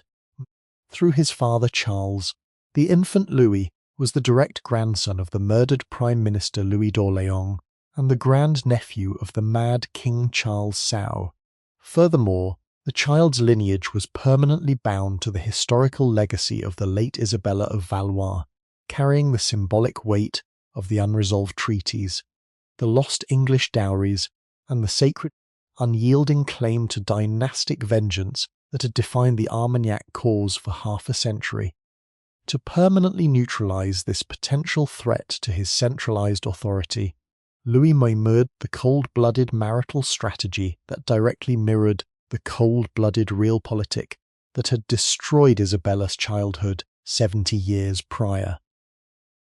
The king issued a non-negotiable royal decree forcing the infant Louis of Orléans, almost from his to be betrothed to the king's own youngest daughter, Joan of France. This princess was tragically deformed, chronically ill, and universally believed by the royal doctors to be completely barren. Louis Mimoet's explicit, cold-blooded intention was to ensure that the powerful House of Orléans would produce no further heirs, systematically Charles and Isabella into a dead end of absolute biological extinction. The young boy was raised under the heavy, suffocating surveillance of the royal court, his destiny mapped out on parchment by a predatory monarch before he could even read his own name. On January Nam, Morton-born-Salmy-Lam, the long exhausting historical journey of Charles of Orleans finally reached its definitive conclusion. The 70-year-old duke drew his final ragged breath inside the scope of Amboise, his body spent by the decade 6 of isolation, and his mind very end within the elegant, melancholic rhythms of his poetry. He was carried back to Blois, and buried with grand, sombre royal dignity alongside Isabella of Valois beneath the freezing stone tiles of the Abbey of St. Lorme. With his passing, the last living physical link to the grand, tragic courtly world of the late 14th century was officially severed. The sensitive prince who had wept for the child queen of England was gone, leaving his tiny, vulnerable 3-year-old son Louis to navigate the cold, ruthless traps of the Spider King's court, completely unaware that his bloodline was destined to survive the crown's malice, and ultimately seize the sovereign majesty of France. The relentless machinery of history finally closed its circle in the most complete and ironic manner in the year Montborn-Chintam. The young Louis of Orléans, the boy who had once been forced by King Louis Mimort into a suffocating marriage designed to completely extinguish his lineage, shattered the traps of the universal spider as King Louis Mouy High of France. The assumption of supreme sovereign power by a direct descendant of the House of Orléans was not merely an act of absolute biological vengeance against those who had murdered his ancestors. It was a definitive, thunderous repudiation of the cold-blooded calculations that had defined the Valois Treaty of Mortmain-Bar-Chinsau. A new Valois-Orléans dynasty was officially blood the titles, and the persistent memory of the sacrificed child Queen Isabella into a radically new era.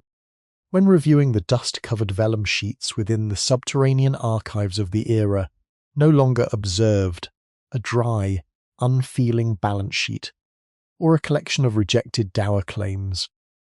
Instead, they recognized the deep, indelible scars of Isabella of Valois, from a 7-year-old child bartered away as a political scapegoat for macro-diplomacy, to a 20-year-old mother drawing her final breath amidst the smokes of war machine, lived a life in plate steel for a massive war machine, lived a life entirely stripped of personal agency.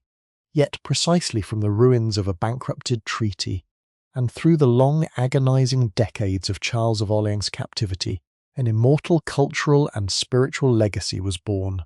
The melancholic verses and the gold-illuminated manuscripts crafted at Blois successfully convert her private trauma into an eternal monument to the true cost of power.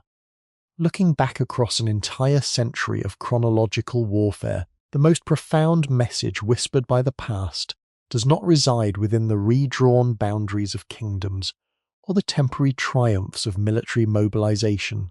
The message lies in the absolute inevitable bankruptcy of cold, unsentimental realpolitik. History proved with terrifying precision that when monarchs and diplomats choose to trade the innocence of a child for short-term geopolitical leverage, the ultimate invoice is always in the total devastation of an entire empire. The blood of the high-born chivalry at Agincourt, the blackened fields along the Loire Valley, and the bitter Tierstetten were the true devastating contracts dried upon those ancient parchment contracts. The justice of history may arrive late, but it always finds a path to return. Not through the edge of the sword, but through the human lessons that never grow obsolete, never grow. Our journey through the dark, tragic, and deeply majestic corridors of 15th-century European history has officially come to an end. If you felt these highly detailed, immersive, and authentic narratives touched your heart, and turn on notification, soak our upcoming documentary series, so you never miss our upcoming documentary series. Share your deep thoughts in the comments section below regarding the ultimate destinies of Isabella and Charles of Orléans. Your perspective is the vital engine that drives us to dig deeper into the hidden archives of time. This is a work of creative historical narrative constructed solely for entertainment purposes. While rooted in verified archives, certain scenes and atmospheres have been textually reimagined to provide an immersive auditory experience. This content was developed with the assistance of advanced AI tools and edited by the editorial team at Whispers of Centuries. All rights reserved. Until next time, listen closely to the whispers of the past, because you never know what timeless wisdom might quietly find its way into your night. Good night, everyone.